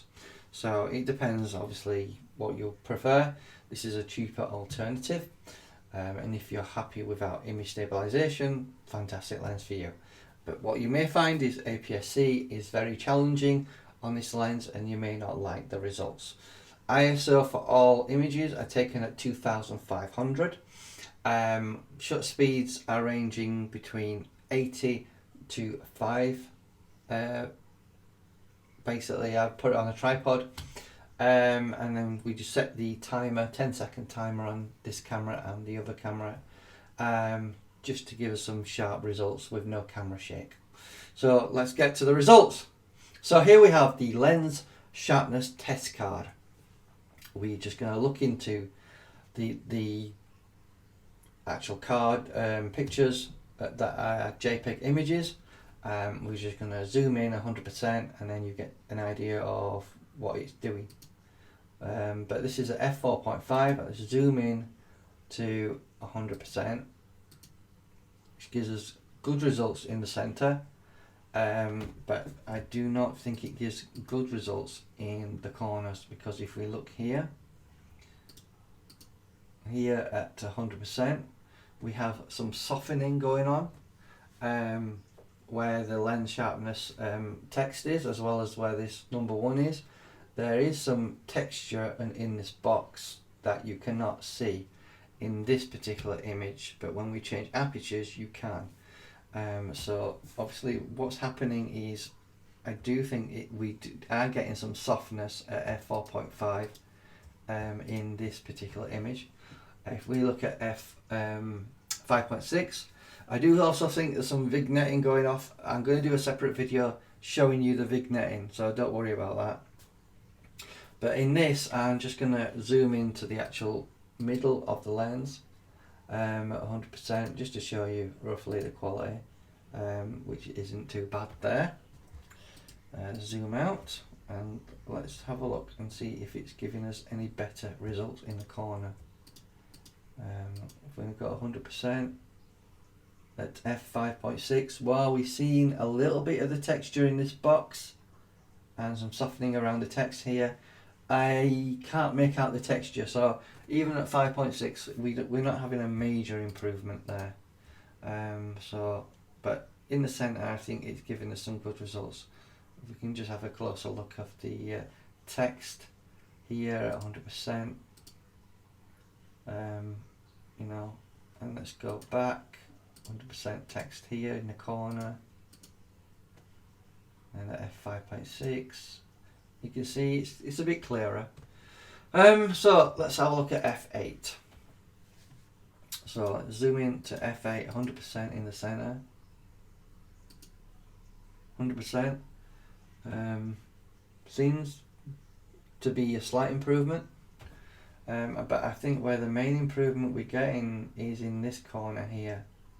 I can see in this particular part here where the box is, I can see more detail in the pattern that is there, and obviously the lens text here is clearer as well, even with the tiny bit of the box there. If we go in, you can see there's some pattern there. So at f8, obviously the quality is better. So obviously stopping this lens down to f8 does make your image better. Let's have a look at f16. F16 should be even sharper still, but we'll find out if we're getting any diffraction going off, because diffraction can soften your image a little bit. So let's go to 100% here. Do like to compare it to the f8, so let's zoom in into the f8 image, f16, f8. They're about the same. I don't think there's much diffraction going off at f16. I suspect if we tried using apertures of f32 or f22, we will probably get a bit of diffraction coming in there. But I do think it's giving us some good results on full frame. So let's jump to the APS-C camera we've got, the 90D, and we'll check out the results there. But there is a bit of vignetting going off at F4.5. I'll do a separate video for that. Anyway, let's jump to that, and I'll see you soon. Hello everyone, this is the 90D test of the lens sharpness test card. So we're just going to jump into the image and have a look and see the quality that we're getting from APS-C. Obviously APS-C is more challenging on the Sigma lens. We're running at 2500 ISO, just like the EOS R we've just looked at, and I will compare them side by side as well. So let's just have a look at this image here. At f4.5 I want to go to 100%, and first thing I can say is we're seeing quite a bit of softness, first of all. Secondly, the ISO of 2500 is showing up here quite a bit, so just keep that in mind, that there is a bit of ISO noise that's going off here. But I do like to check out the corners. Looking in the corners, it's softness there, quite obvious, and there's no pattern in the box around the number 1 here, so clearly there's a lot of softness going off there. So I would say don't crop in basically on this lens if you're using APS-C. Looking at 100% in this corner, again it looks really terrible if I'm honest with you, in the corner. And if we have a look in this side, it's the same story at 100%. Come down to the bottom,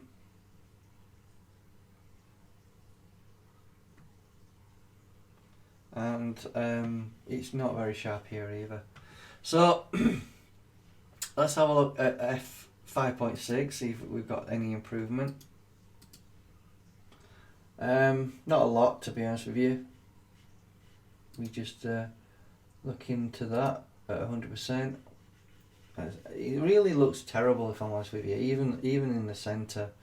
I'm not happy with it, you know, cropping in at all. So I would certainly recommend that you don't consider cropping in on an APS-C body. Don't forget the effective focal length is 800mm, the 1.6 crop. So I had to move the lens probably about 1.5 meters back to get the sort of same framing that I was getting on the EOS R, because obviously it's more telephoto.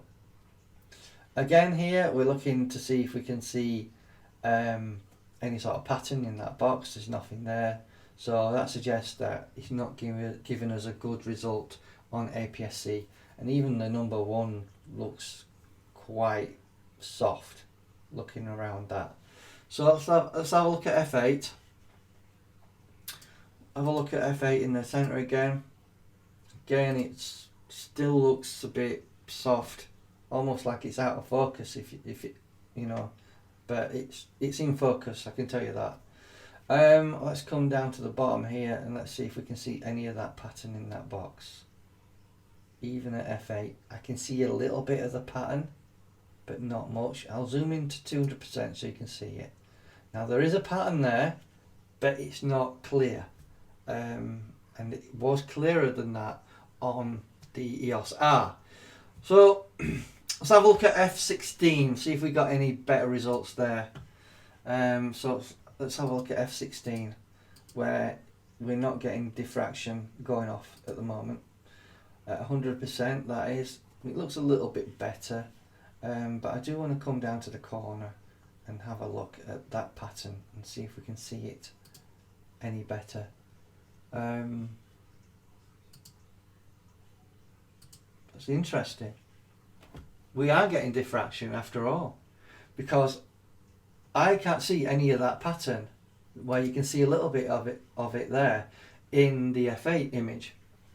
So what we can see is diffraction does play an important role on APS-C. That's surprising. I didn't actually know that. So you learn something new every day. So yeah, there's no pattern that you can see there. So my conclusion is on APS-C it's not great, and it's to be honest, it's a full frame lens. It should be used on a full frame body. You know, I would probably say don't crop if you're going to use APS-C on this lens. But that's surprising. So what we found out that at f8 we're not getting the sharpness.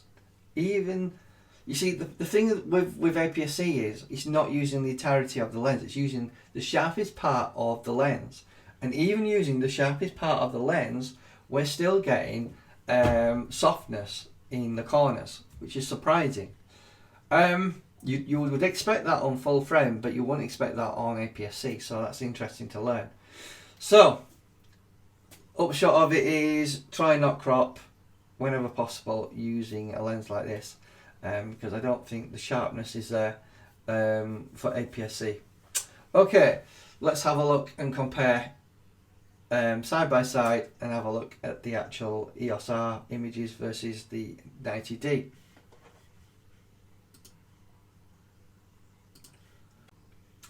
So hello, we're going to test and have a look at the lens sharpness test card, but we're going to have a look side by side the EOS R and the 90D.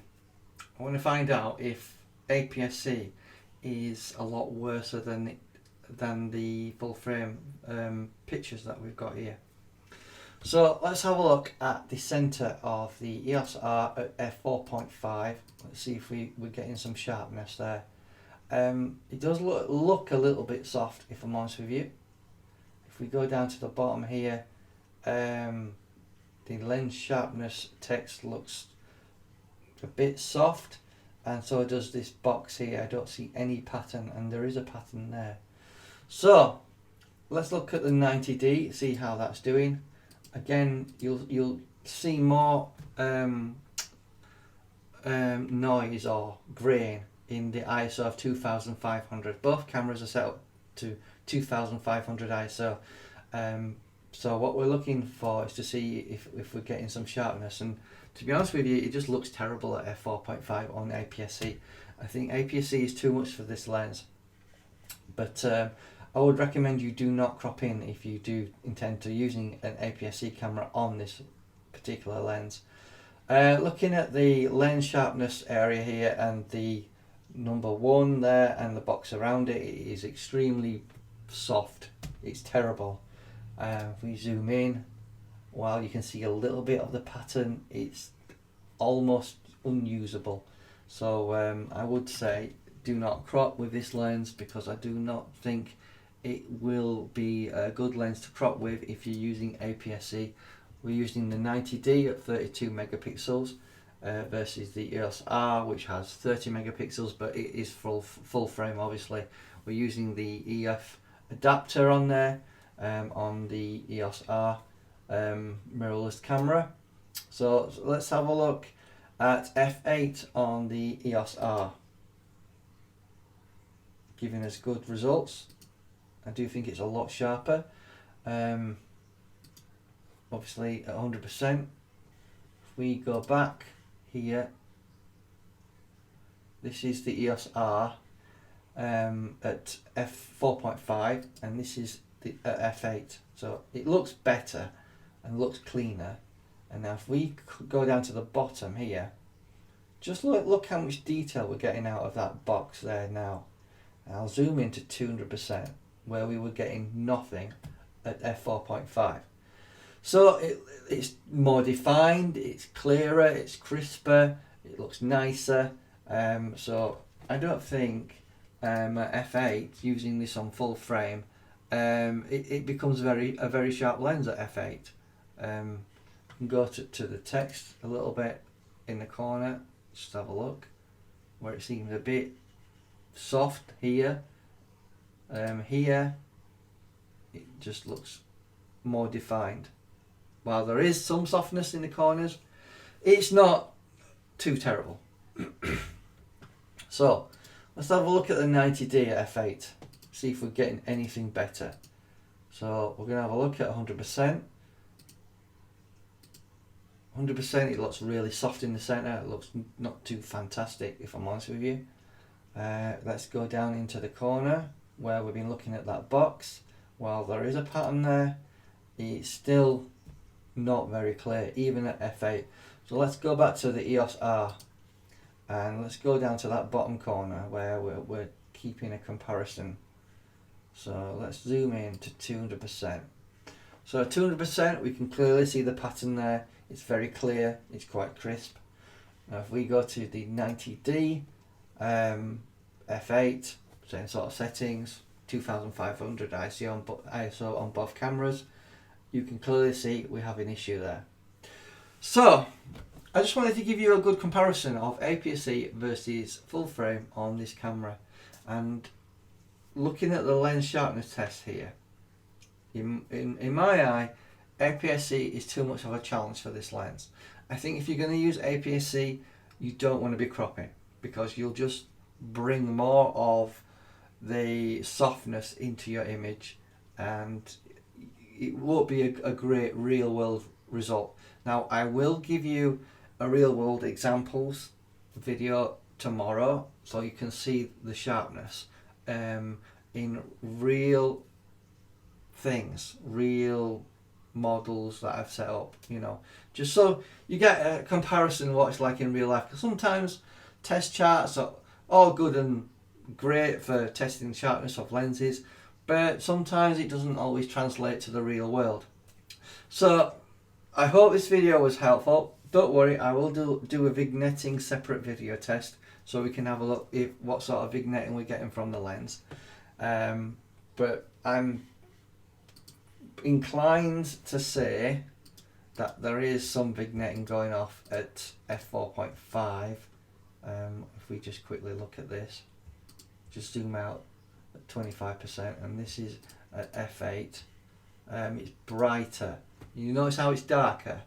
That tends to be a telltale sign of possible vignetting going off, because obviously we've changed the aperture slightly and it's a lot brighter.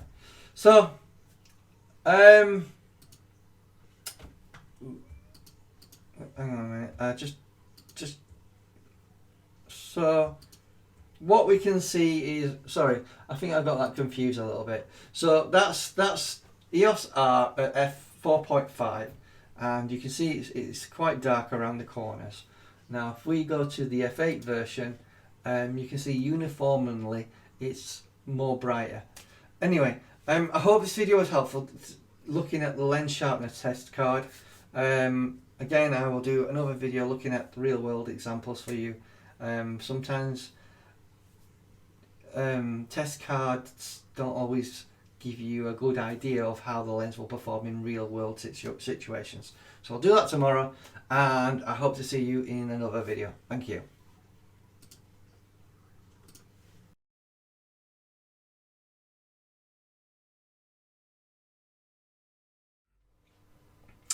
So continuing on, we're just going to have a look at vignetting on this lens. So obviously we're talking about the Sigma 500mm prime lens from 2005. It is an F4.5 apertured lens. Its full title is APO DG EX HSM, hypersonic motored, so it's quite quick at focusing in terms of photographs. And we're here to look at the vignetting properties on a EOS R full frame camera and a 90D crop sensor camera APS-C. So I want to demonstrate in this video the effect of vignetting on this particular lens. What you will find is quite often third-party lenses aren't quite as sharp across the entirety of the frame, especially in the corners. So obviously there is a compromise there, but obviously you've got to remember third-party lenses are a lot cheaper than their main manufacturer counterparts like the likes of Canon, Sony and Nikon, and obviously other smaller brands as well. But that's the trade-off, because obviously these third-party lenses are a lot cheaper, and obviously they haven't spent as much in their development of producing these lenses. So obviously there is a price difference, and obviously there is going to be some sort of trade-off, whether it be down to autofocus speed, whether it be down to sharpness in the corners. Generally speaking, those are the main two areas, as well as optical stabilizer. I tend to find that the main manufacturers, in my case Canon, tend to be or do outperform the Sigma counterparts. Now some of you may say that's not true with the Art series lenses that Sigma have made, and that may be the true, because obviously Sigma has upped their game. But I think when it comes to their telephoto lenses, they have made some compromises. So we're going to have a look at the vignetting here, so we can have a look in more detail. So we've got apertures of f4.5, 5.6 and f8 and f16 respectively.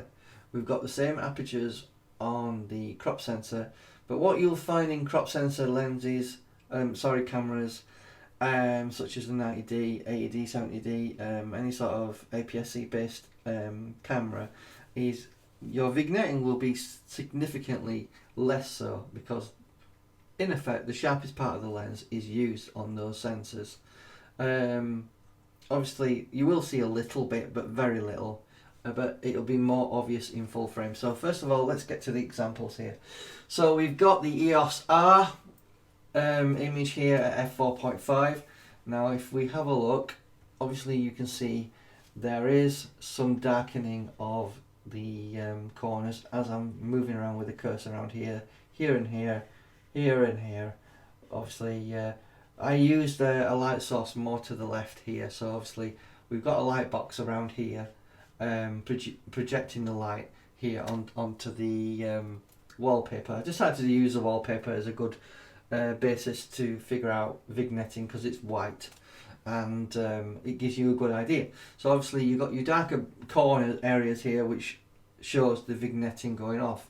Now as we move down the apertures, because obviously the iris of the aperture is getting smaller and smaller, giving us more depth of field, but also it improves the vignetting significantly, and also the result of that is more sharpness as well.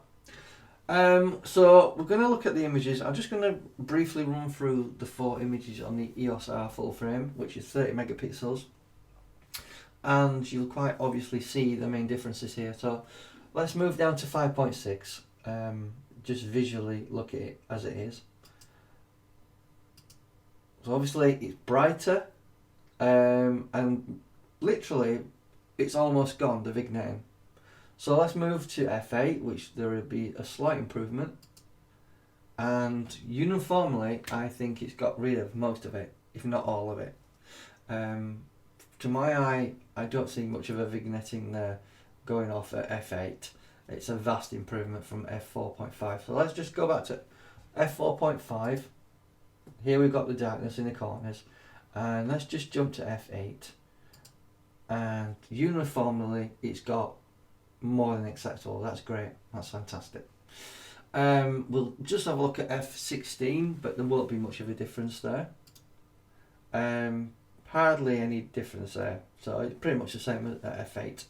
So let's have a look at APS-C. So this is the 90D that I've been using to do this test. And let's have a look at F4.5. So obviously you can see that there's more magnification. Just remember, on a 500mm lens with the 1.6 crop factor, you're going to talk about turning this lens into an 800mm. So clearly, looking at this image, I can clearly see that we have lost some sharpness. But that's the effect of the APC sensor on this particular lens. That will improve when we come down in apertures. But I thought it'd be helpful for you guys to see the differences. So let's have a look at 5.6, because there will be an improvement there. Obviously you can see the corners has got significantly brighter and it looks reasonably okay. Let's have a look at F8. Again, it's got brighter, and I think the vignetting is pretty much gone. And just have a look at F16 quickly. And there's very minimal difference in terms of improvement. So I just want to jump back to the EOS R first of all. Now we've had a look at that. So obviously we've got some dark corners, but I'll focus more on the left because the light falls off a little bit on that side. So let's just zoom in to the bottom. So we've zoomed into the bottom at F4.5. Now I want to show the difference at F8. We just zoom back down there. Now we're at 66% there. So let's just go back. That's F4.5 on the EOS R. Go back to F8 on the EOS R. You can see there's significantly some improvement on sharpness. For those of you who would like me to pixel peep, let's go to 200%. Obviously it's not fantastic at 200%. And then go back to the corners, dark corner at 200%. So obviously you can see there's significant amount of darkness in this corner versus F8. But what's happening at F8 is we're getting a uniformed improvement across the frame. We look at the F4.5 image. Let's just zoom out again to 25%. Obviously that's how it is in terms of vignetting. You can clearly see that we have dark corners. We got to F8, a big improvement. So let's jump to the APS-C, which was at F4.5. So that's filling the frame there, 4.5, so you can see we have some darkness here. I think it's nowhere near what we've got here on the EOS R. Obviously the EOS R is full frame and it uses more of the lens. The APS-C isn't using as much, so it's not as dark.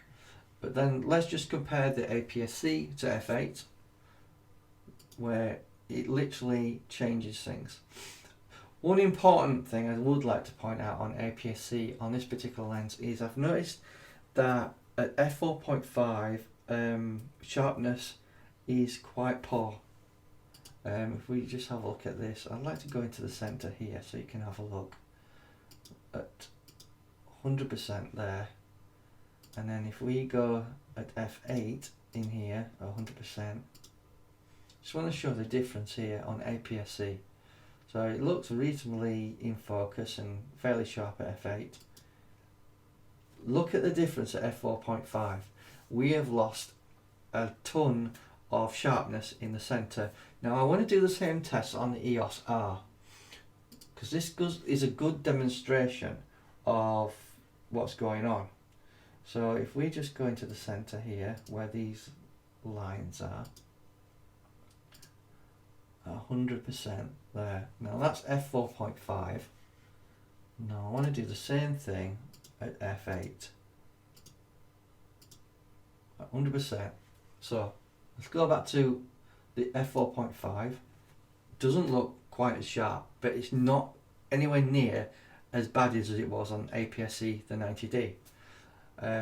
Remember, the 90D is 32 megapixels, and the EOS R that I'm using here with the adapter is 30 megapixels. So that's f4.5 there. Let's just have a look at the difference at f8 on full frame, and it looks a lot sharper. However, if we go back to f4.5 at full frame on the EOS R and have a look at it and compare that to 5.6, this is 5.6, this is the second image here, and then there is a slight improvement there. So we've got a slight improvement on full frame. Then at 5.6 it's slightly better, obviously, and then f8 it's even better. We can have a look at f16 if you'd like to see if there's any main difference there, but there won't be much of a difference between f16 and f8. Very similar. We're not introducing diffraction because we're not going to any crazy sort of aperture like f22 or f32. So that's the main difference there in terms of sharpness regarding the apertures. But I think you can get away with f4.5 on this lens on full frame. But let's change that scenario on APS-C, where we got the focal length equivalent of 800 millimeters. Now, as you can see, it looks pretty bad there. Now, if we have a look at f5.6, we need to go into 100%. So if we just have a look, that's f4.5 there on APS-C for 800 millimeters, remember. One thing I'd like to make a point of, all these pictures are on ISO 500, so it's quite a low ISO. So that's f4.5 on APS-C, that's f5.6, we've got an improvement. If you have a look, that's 4.5, 5.6, slightly better. Have a look at f8, better still, and there will be a slight improvement at f16. So f4.5, f5.6, f8. Interesting, very interesting. f16, we are getting diffraction coming into the shot here. So at f16 the image actually gets worse. So let's just have a look at that again. f4.5, 5.6, f8, it's better, and then we get some softness at f16. That's interesting. You learn something new every day. Back to the EOS R, which is full frame. We're at 100%. Just want to make that point. We're looking at 100%. So 100%. We're having a look there at f4.5 on full frame. We have some improvement, f5.6. And then we have some better improvement, f8. And f16 is pretty much the same. No major improvement. So before we wrap this video up, I just want to zoom back out so you guys can have a look at the main differences of vignetting from a more zoomed out perspective, because it will be helpful for you guys to see the main differences from a more zoomed out perspective.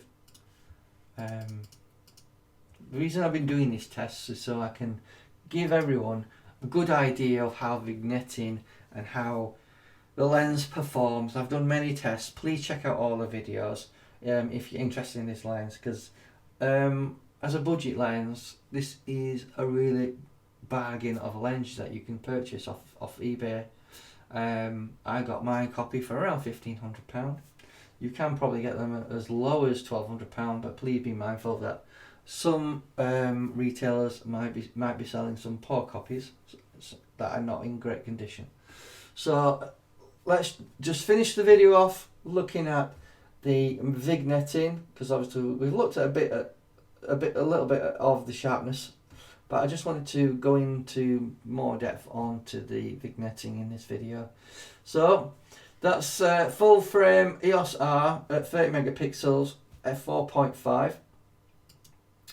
Then we move up to, or move down as it were, to F5.6.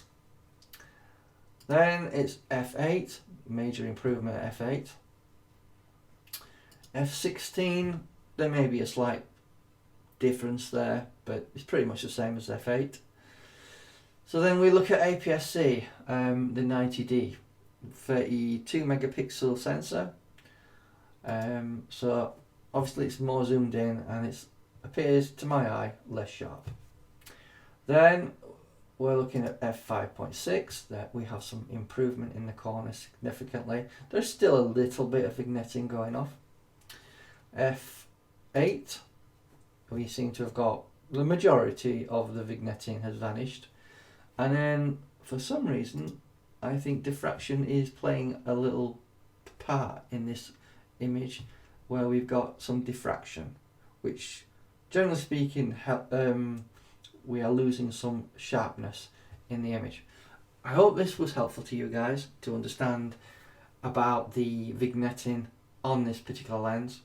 This information that I'm giving you can apply to other third-party lenses as well, so just be mindful that sometimes the main manufacturer lenses perform better, not just on sharpness, not just on whether it can achieve a tack sharp image, not just on autofocus performance, but also in terms of the entirety of the frame. Are we getting a uniformed image in terms of its exposure? And are we getting any artifacts in that lens that is going to affect the quality of our image, such as pincushion distortion, barrel distortion, vignetting, autofocus performance, sharpness in the corners, sharpness in the center. These are all things you need to take into consideration when looking at a lens. You want to make sure it gives you good all-round performance in all those areas. So I hope this video was helpful. I hope the demonstrations and the tests have informed you about this particular lens. Please check out all of the videos that I've done on autofocus performance in video, sharpness of images, vignetting obviously in this video, and I will do one further one on sharpness on bricks, because bricks gives you an idea on contrast and sharpness, and I'll do that tomorrow for you guys. But thank you for watching. I hope this video was helpful. Have a nice day, and as always, subscribe to the channel and like the video if it helped you out. Hello everyone, we've got another testing video of the Sigma prime lens that we've got here, but I'll just talk you briefly through the lens. So I just want to talk you through the Sigma lens. I just wanted to give you a closer look at it. Obviously I've got other videos for that as well, but I just want to show you the various options on this lens, what it does, and hopefully this little segment will be helpful, and hopefully it'll give you more of an insight on what I've been doing with this lens as well. So the lens is actually called a Sigma 500mm prime. It doesn't zoom. It's got an aperture of F4.5 APO EX-DG hypersonic motor, and a lot of times that's abbreviated for HSM. So it's a 500mm solidly built steel constructed metal lens, and it has a drop-in 46mm filter holder which you can put in there, such as polarizers or ND filters. It has a dial for adjusting the polarizer if you've got a polarizer in there, and it also has some focus options on there with the limiter. So we've got a limiter switch there for full 8 meters to infinity and 4 to 8 meters. That allows you to adjust the focus for animals that are far away, and obviously you can adjust the switch Has a autofocus and manual focus switch there. You can adjust the tripod collar by adjusting this knob on there, and obviously you can make it vertical or horizontal. It doesn't click. A lot of big cameras have a clicking option that allows you to tell you audibly when something's in horizontal or like landscape or horizontal mode.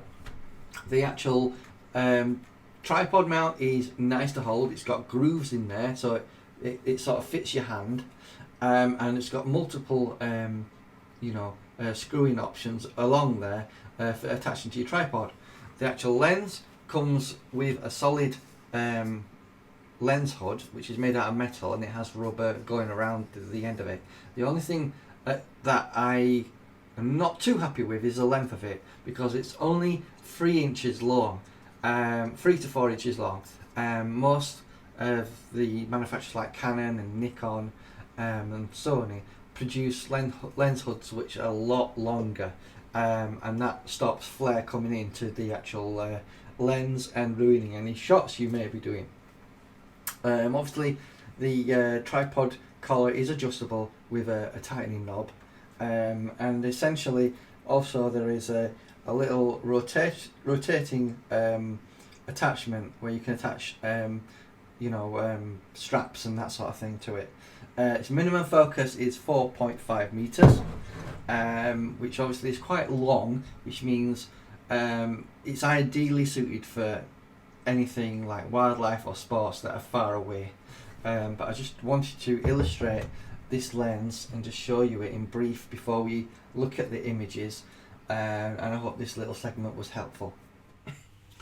So without further ado, we want to have a look at the examples in this video.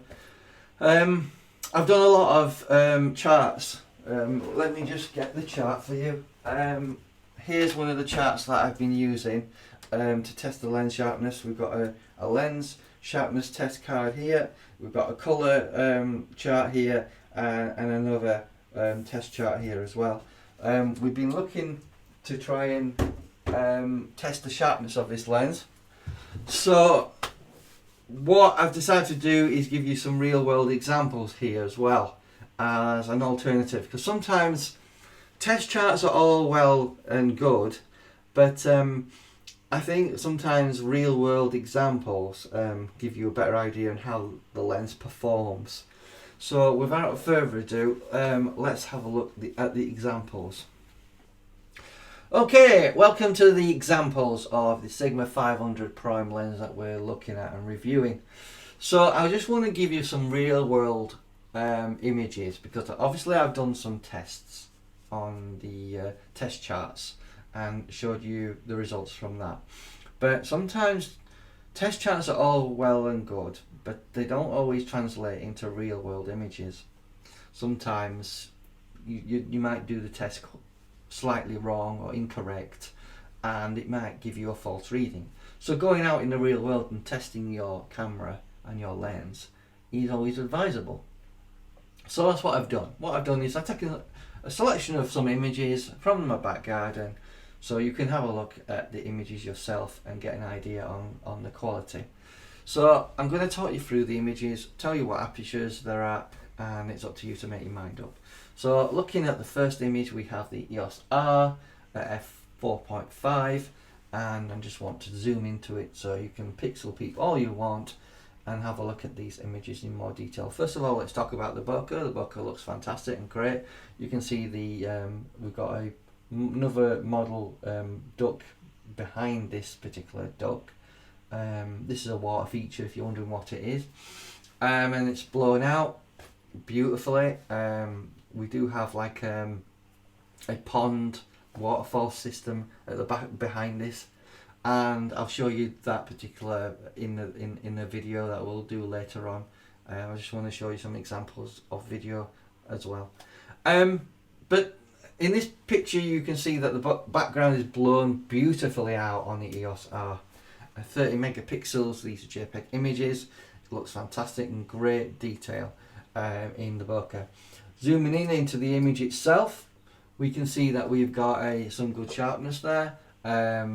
We've got certainly a lot of detail showing up on the pole of the actual umbrella.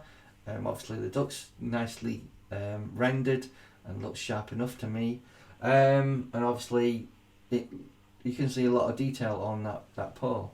So let's move on to the next image, which is, I try to get them in comparable, so I had to move the lens a little bit further back on the 90D, the APS-C camera. It works out at 800 millimeters because of the 1.6 times crop. So you just got to remember to magnify the magnification, the focal length of your lens. So it gives us 800 millimeters, and this is at f4.5 as well as the previous image I just showed you. And looking at that, we have not got a lot of detail. Obviously the pole that's holding the umbrella looks blurry. I'll just zoom in there so you can see that in more detail. Doesn't look very sharp at all. So, and the bokeh, if we just talk about the bokeh briefly, it looks very busy, not very pleasant. It's similar sort of vantage point, so it should look very similar to the full frame, but it doesn't. And I don't really like how it looks. I know the lighting did change slightly, so we've got a bit of sunlight coming through the clouds, but I just don't think this image is a very good image at f4.5. Moving on to the next image, we're looking at f8 on the EOS R. It looks a lot sharper, but we've still got nice bokeh. Obviously you can see the duck in the background there, but it still looks pleasant. We can go right in there.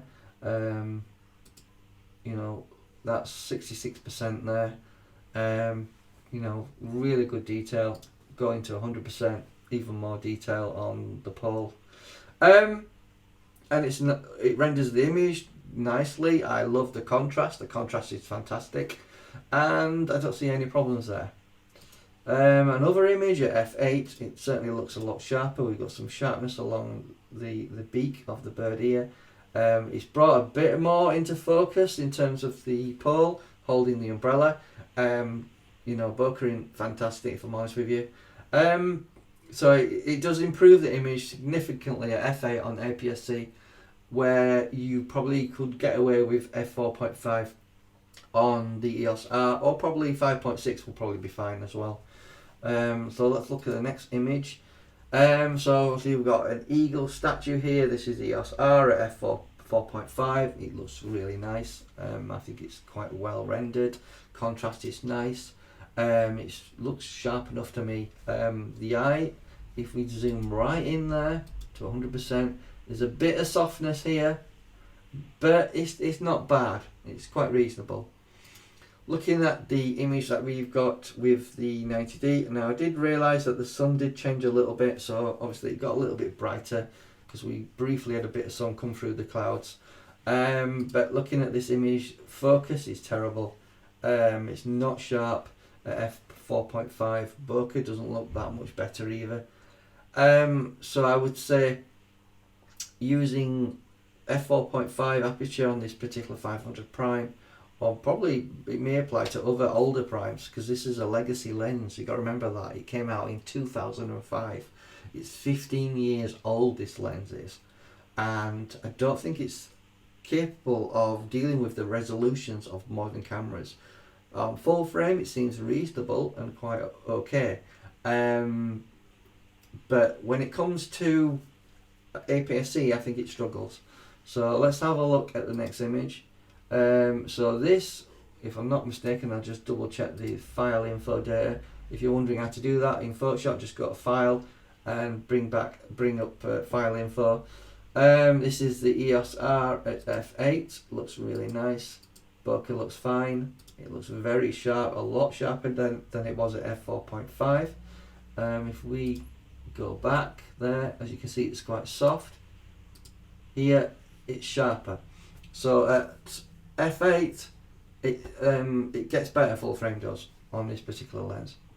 Let's have a look at the next image, which is APS-C, the 90D, f4.5. Again, it's not terribly sharp here. Let me just remind myself what the details of the actual image is. So it's f8 at obviously at 800 millimeters. The the sharpness has got better. So if we just go back to F4.5 and then we compare it to F8, it's sharper, it's better. There's no doubt using APS-C at F8 should result with some good images. I would probably say avoid cropping if you can, because all you're going to do is lose detail by doing so. So let's look at the next image. So here we have a garden gnome. I call it the Gandalf wizard in my garden. This is the EOS R at F4.5. If we look at this image in more detail, I think there's a bit of softness around the eye there. So let's have a look at the next image, which is APS-C 90D F4.5. You can see it there for yourself. It's just soft. The images are soft. It's not quality, and I don't like it. So let's move to the next image, which is going to be the EOS R at F8. We've got more sharpness, looks better, the contrast is better. Just keep in mind that there was a little bit of difference with the lighting changing, but to be honest, comparing both, I would certainly say the EOS R produces better results with this 500 prime lens. Okay, let's have a look at the 90D at F8. Now it looks a damn sight better. If we just compare the images here, look, that's at F4.5. It's really soft, doesn't look fantastic. But if we change that to F8, then certainly a lot better. Now it's probably not super sharp, but it's certainly more than acceptable. So my conclusion here is using the 90D at F4.5 in this lens isn't a good idea, because we're just getting horrible softness appearing, which would suggest that the lens isn't capable of dealing with super high megapixel cameras as well as it can do with full frame cameras. So let's check out the videos examples, but that's my roundup of these examples. I hope these examples helped you out and give you a fair comparison, and thanks for watching. Okay, I thought I'd give you a few more examples before I show you the videos. So first of all, I've got some duck models in my garden. I thought it'd be a good idea to take some pictures of those and show you potential sharpness on both cameras. But one thing that I forgot to mention was I'm using ISO 500 on both cameras, both the EOS R and the 90D. So while some of the test charts videos that I did was using 2500 ISO, so obviously you might want to check those out just to check out how good these cameras are at high ISOs. I thought I'd do a lower ISO test as well in the real world, so you get an idea of the capabilities of these cameras in the ISOs as well. So I've got a few more examples I just want to run through, going through the apertures and telling you about what I think about the particular lens in regards to modern day cameras. I do think legacy camera lenses are not as good as the more modern day ones. The reason for that is the new ones are actually optimized for the higher megapixels of the modern day cameras, where the old ones were not, because these high megapixels cameras didn't exist back in the day. So just remember that whenever you think about picking up an older lens, it may not be able to give you the resolution that you want. So here we have another duck model image that I took in the back of my garden. This is the EOS R. So it's 30 megapixels at f4.5 on the lens, and it does render a good image on full frame. I just don't think it's quite as good on APS-C. So this is f4.5. We'll just quickly compare that to the 90D, similar sort of image, and it's just a little bit soft here. I can see that already without even zooming in. So let's go back to EOS R and zoom in right in there at 50%. You can see the eye is nicely in focus. It's not tack sharp, but it's very close to it. so it looks quite nice. If we look at a 90D, zoom in again at 50%, it's soft all the way, all around it really. The only thing that seems to be a little bit in focus is maybe the beak, but the eye isn't. And it almost looks like it's got camera shake going off, but I used a 10-second timer on both cameras on a tripod, so there's no camera shake at all going on here. So as you can see, it's not fantastically great. I think the shutter speed was around 300th of a second, so it was fairly fast.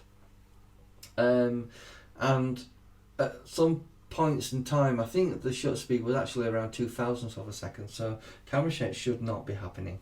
It just looks soft at f4.5. So let's have a look at the next image, which will be the EOS R at f8.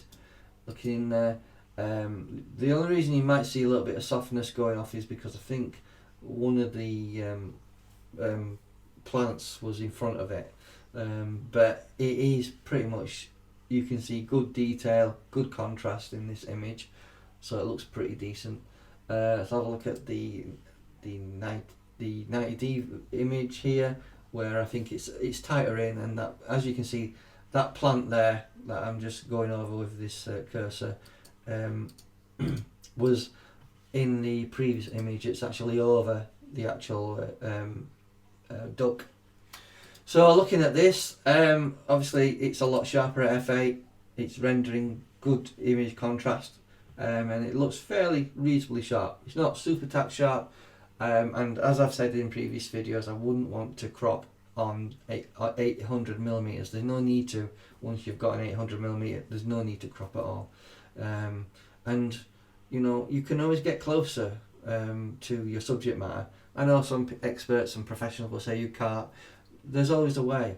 You can always, you know, use hides. You can always camouflage yourself to blend in with your environment. Those are other techniques of getting closer to your subject matter if you're trying to do so. So let's have a look at the next image, which is another white duck I've got. This will be at f4.5. Does look a bit dark. I think we were getting some heavy cloud cover coming through, and that's why it looks a lot darker. But it's still rendering a good image on the EOS R. You know, there might be a tiny bit of softness going off around the eye, but it still looks good detail. You can still see good detail of the, you know, the duck model regarding the feathers on the actual duck. So have a look at the 90D at on f4.5. It's rendering some of the detail, but it looks a little bit soft. If you're doubting that, let's zoom right in there, and you can see there certainly is some softness going off there. That's at 200%. Sometimes I think that's a bit too much. 100% looks better, and you can see there is softness all around going on. So let's have a look at the next image. This is the EOS R at f8, and we're getting certainly some good detail there, and it looks quite sharp to me. Looking at the next image, which is the 90D at f8, and the difference is amazing versus f4.5. Let's go back to the f4.5 image on the 90D, and I just want to zoom out just a little bit. That's the f8 on the 90D. It looks sharp, it looks reasonable, and it looks okay. But at f4.5, it just looks soft all around. So what I'm taking away from this is that APS-C is not fantastic on older prime lenses. I would recommend you stick to using full frame cameras on older prime lenses. This might be applicable to the Canon 500 IS version 1 lens. If you've got that old lens, I probably would say avoid using APS-C if you can, and if you have to use APS-C because you're trying to get closer to your subject matter, don't crop. Please don't crop, because you'll just magnify any sort of imperfections in the lens. So let's have a look at the video, and we'll see you later in the next video. Like and subscribe if you enjoyed the content, and I hope to see you soon.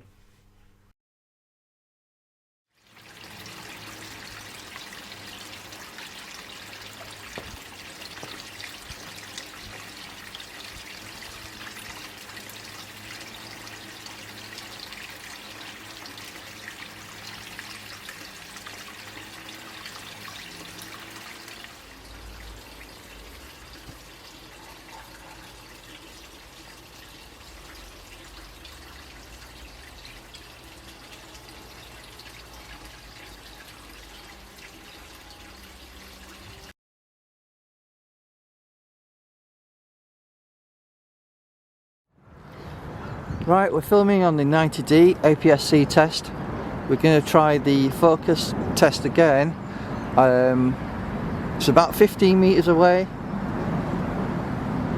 So we just need to test minimum focus 4.5 meters to subject matter. So let's just change the focus barrel.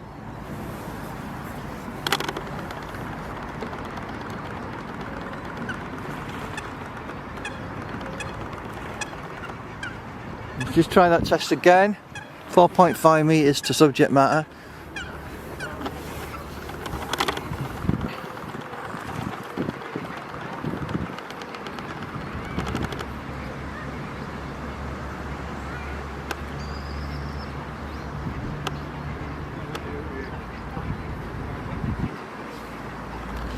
Let's try the infinity test.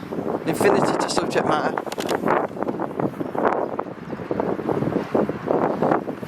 Infinity test again. Again, there's no image stabilization on this lens, so whenever I touch this lens or camera, there is a slight amount of camera shake.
We just want to do minimum focus test to subject matter, 4.5 meters to subject matter, which is about 15 meters away.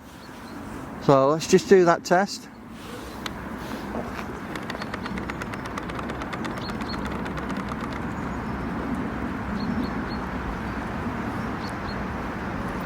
Let's repeat the test, but do it from infinity to subject matter, which is about 15 meters away.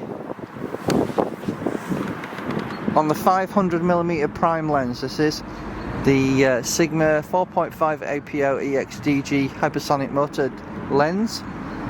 We are on the EOS R doing our focus tests. So let's just try again at 4.5 meters to subject matter.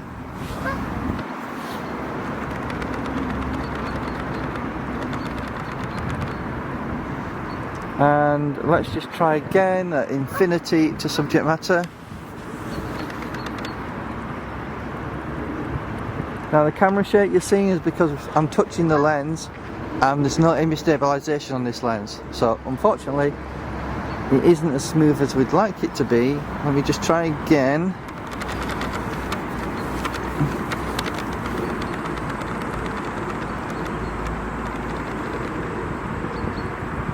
And let's do the infinity test to subject matter. So that's on the EOS R. So we want to repeat this test on APS-C. But there you go, that's the test of the Sigma Prime 500mm.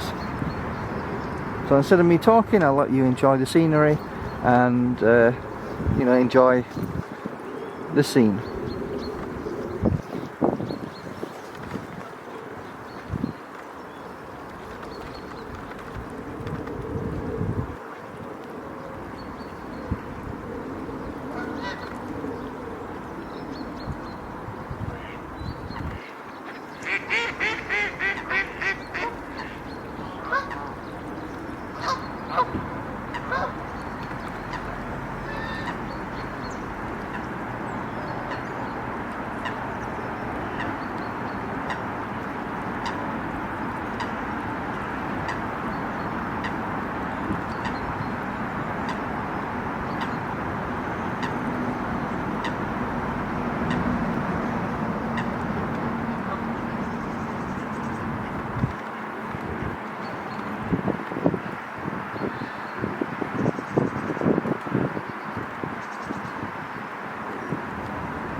So welcome to this final video in this series of videos I've been doing all about the Sigma Prime lens that I've got. So this is a review and overview of the Sigma 500mm F4.5 APO DG EX HSM hypersonic mounted lens, and I'm going to do a roundup of some brick images we've got here. Just in brief, just to let you know that it's a 2005 prime lens that Sigma brought out to try and compete with the likes of Canon Nikon and Sony, I believe. And what you'll find is this lens is pretty good for the price. You can pretty much pick it up for around £1,500 off eBay. Yes, there is a newer version of it which has been released in the past couple of years, which is an F4 variant, which does include optical stabilizer. This particular lens has no image stabilization, so you do need to take that into account, which means you probably will be relying on tripods and monopods. But this is an overview of the quality that you can achieve from this particular lens.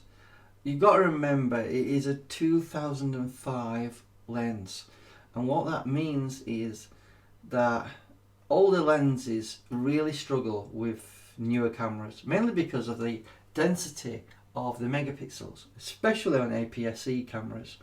And if you don't know what APS-C is, I am referring to crop sensor cameras with a smaller sensor. And because it's a smaller sensor, they have to cram the pixels in tighter and they're smaller. This has the added benefit of cropping your image and giving you more magnification, but it also has a disadvantage where full frame gathers more light and it's a bigger sensor. But APS-C is a smaller sensor and it gathers less light. So there is a trade-off. So we're going to have a look at some images of brickwork that I've taken here. One's on the EOS R, which is a 30 megapixel full frame camera, adapted with the adapter on. This is an EF Sigma lens for Canon, so it's a Canon EF mount. And also the 90D, which is a crop sensor camera, and that's megapixel is rated at 32 megapixels on that particular sensor. So it's an APS-C sensor. So we're just going to briefly have a look at the brickwork here and see if we can determine if there's any sort of distortion going off. Now typically you will have two different types of distortion, but I'll go into that shortly. But first of all, let's address the image quality. So here we have an image at F4.5. That's the aperture, which is a large aperture that lets lots of light in. And we've taken a picture of the brickwork to try and determine contrast, have a look at the sharpness and see if we're getting a good image from F4.5 from this lens. And let's have a look at the quality by zooming in. So we want to have a look at the center first of all. So let's go in there at about 50% there. And I think we're getting good contrast, getting good tones there, and it looks reasonably sharp. I wouldn't say it's completely tack sharp, but it's not far off, and it looks pretty reasonable. However, when I start to look into the corners here, to me it just looks a little bit on the soft side. So what we're determining here is that in the corners it's not completely sharp. In the centre, I wouldn't say it's tack sharp, I'd just say it's sharp. And then if we go to the top corner here, while it looks reasonably sharp, it's just not completely tack sharp. And obviously at the edges here, it doesn't look too fantastic. But obviously when you zoom out, it's looks reasonable. And I would say that's certainly usable. So let's have a look at the next image, which is at F8.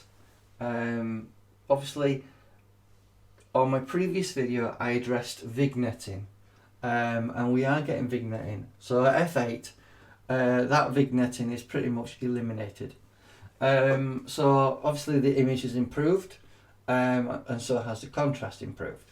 Now if we go to the center again, it looks sharper. Again, I wouldn't say it's completely tack sharp. I wouldn't say it's super tack sharp, but I would say it's a huge improvement and looks pretty good. So if we compare the center with the 4.5, let's just go into where that hole is there, and then we have a look at F8. It does look better, you know, the colours seem more vivid and it does look sharper to me. So that's my assessment of the EOS R full frame. Let's have a look at the APC image we have at f4.5. Starting off, obviously, we still have some vignetting going off, even with the APS-C being in the majority of the actual centre of the lens. But looking at the image, it looks pretty bad, if I'm honest with you. It's not even sharp. Things are quite blurry to me. The corners are absolutely atrocious. But if let's go in there, we're having a look at 50%. I don't need to zoom in any more than that. It's awash with blurriness. It looks terrible. Sharpness is non-existent. And if we try moving down to corners, I suspect it will get even worse. There's very little contrast going off. There's no sharpness to speak of. It's pretty much almost like you're looking through a bad pair of glasses. The top here is just not sharp, it's blurry. And this is APS-C on the 90D, which has 32 megapixels. Obviously the megapixels are more crammed in. Just remember it is 800 millimeters. But my assessment, as I've said in the previous videos, is that sharpness is not very good on APS-C at f4.5. In fact, it's so bad that I wouldn't want to use it at that aperture, even if you needed to gather more light. You'll get away with it on full frame, but I don't believe you would be able to do that on APS-C. And let's just have a look at f8. So I would say there's a vast improvement compared to full frame when you're comparing f4.5 to f8 on APS-C versus f4.5 to f8 on full frame. The difference on APS-C is night and day. Looking at this, obviously again, I do think these older lenses are struggling with the higher megapixel counts. You've got to remember, when this lens was made, you're talking cameras such as the 1D Mark III that had maybe 10 megapixels. Now we've got cameras with 20, 30, 40, 50, 60 megapixels. And I don't think the older lenses are able to deal with the high megapixel count of the modern day cameras. So, you know, obviously this is a f8 and it looks reasonable. I would not say it's tack sharp either. I would say it's nowhere near what I would consider croppable. I would not want to crop this image because if you translate this into the real world, you are not going to get absolute tack sharp images. Sure, if you start zooming out, I don't think you're going to know the difference. But if you're a perfectionist and you're looking for the absolute sharpest imagery you can get, I think you may feel disappointed with this lens. So let's talk about distortion. There's two types of distortion, which is barrel distortion, which applies to wide angle lenses and zoom lenses typically, and pincushion distortion, which is applicable to telephoto lenses and high mega zoom lenses, such as the Tamrons and Sigmas 150 to 600s. So I'll just show you a graph here of what pincushion distortion looks like. As you can see, it bends the lines. Distortion in lenses is bending light to a certain way, and obviously you can see this, it's pinching, hence the word pincushion distortion. It's pinching the image. So if we translate that to our f8 image and we zoom out, we are looking at the lines in the bricks, because brickwork is a really good test for lenses to see if there's any sort of distortion going off.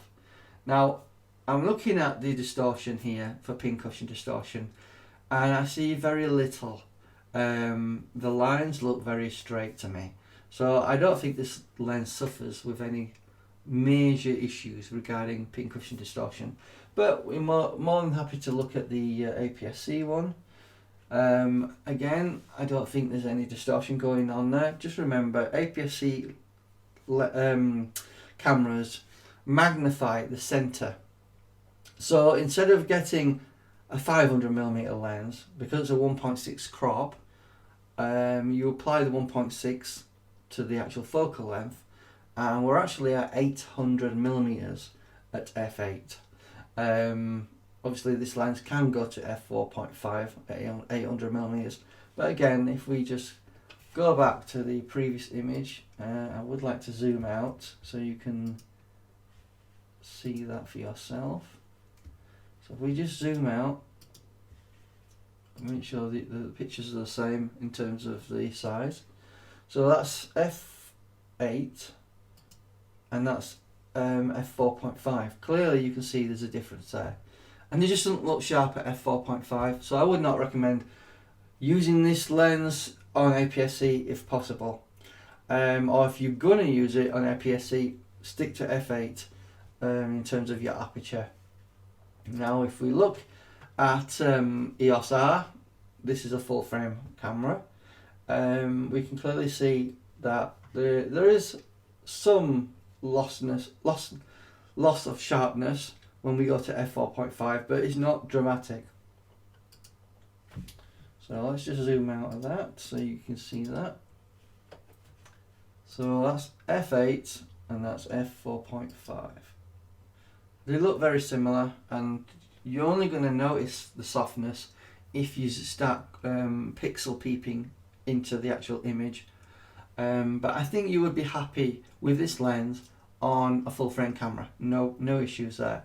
However, when we start looking at APS-C, it just feels like it's just far too soft to be usable. And let's just check the f8 image just so you've got a quick comparison, and it's night and day. So that's f8, 4.5, f8, 4.5. So let's just go back to our pincushion distortion image here. So essentially, if I was to see lots of distortion, I would expect the lines of these bricks here to basically be doing that, a bit of a curve, even a minor curve. But from what I can tell, I don't see any sort of pincushion distortion there. There may be a slight amount there, but it's so small it's not detectable by my eyes. But what I would also say is you're more than likely to get pincushion distortion on zoom lenses, as well as barrel distortion, which affects wide angle shots on wide angle lenses. However, prime lenses don't typically suffer from distortion a lot because they've got one fixed focal length, and the manufacturers have focused all their skills and research and techniques to try and get that prime lens to be the best it can be. So I just wanted to say thank you for taking the time for watching these videos. It is a good lens, and I do think you would be very happy with it. And thank you for watching. Please subscribe to the channel, like the video, it really helps me. Please don't leave without doing that, because I need your help to grow this channel.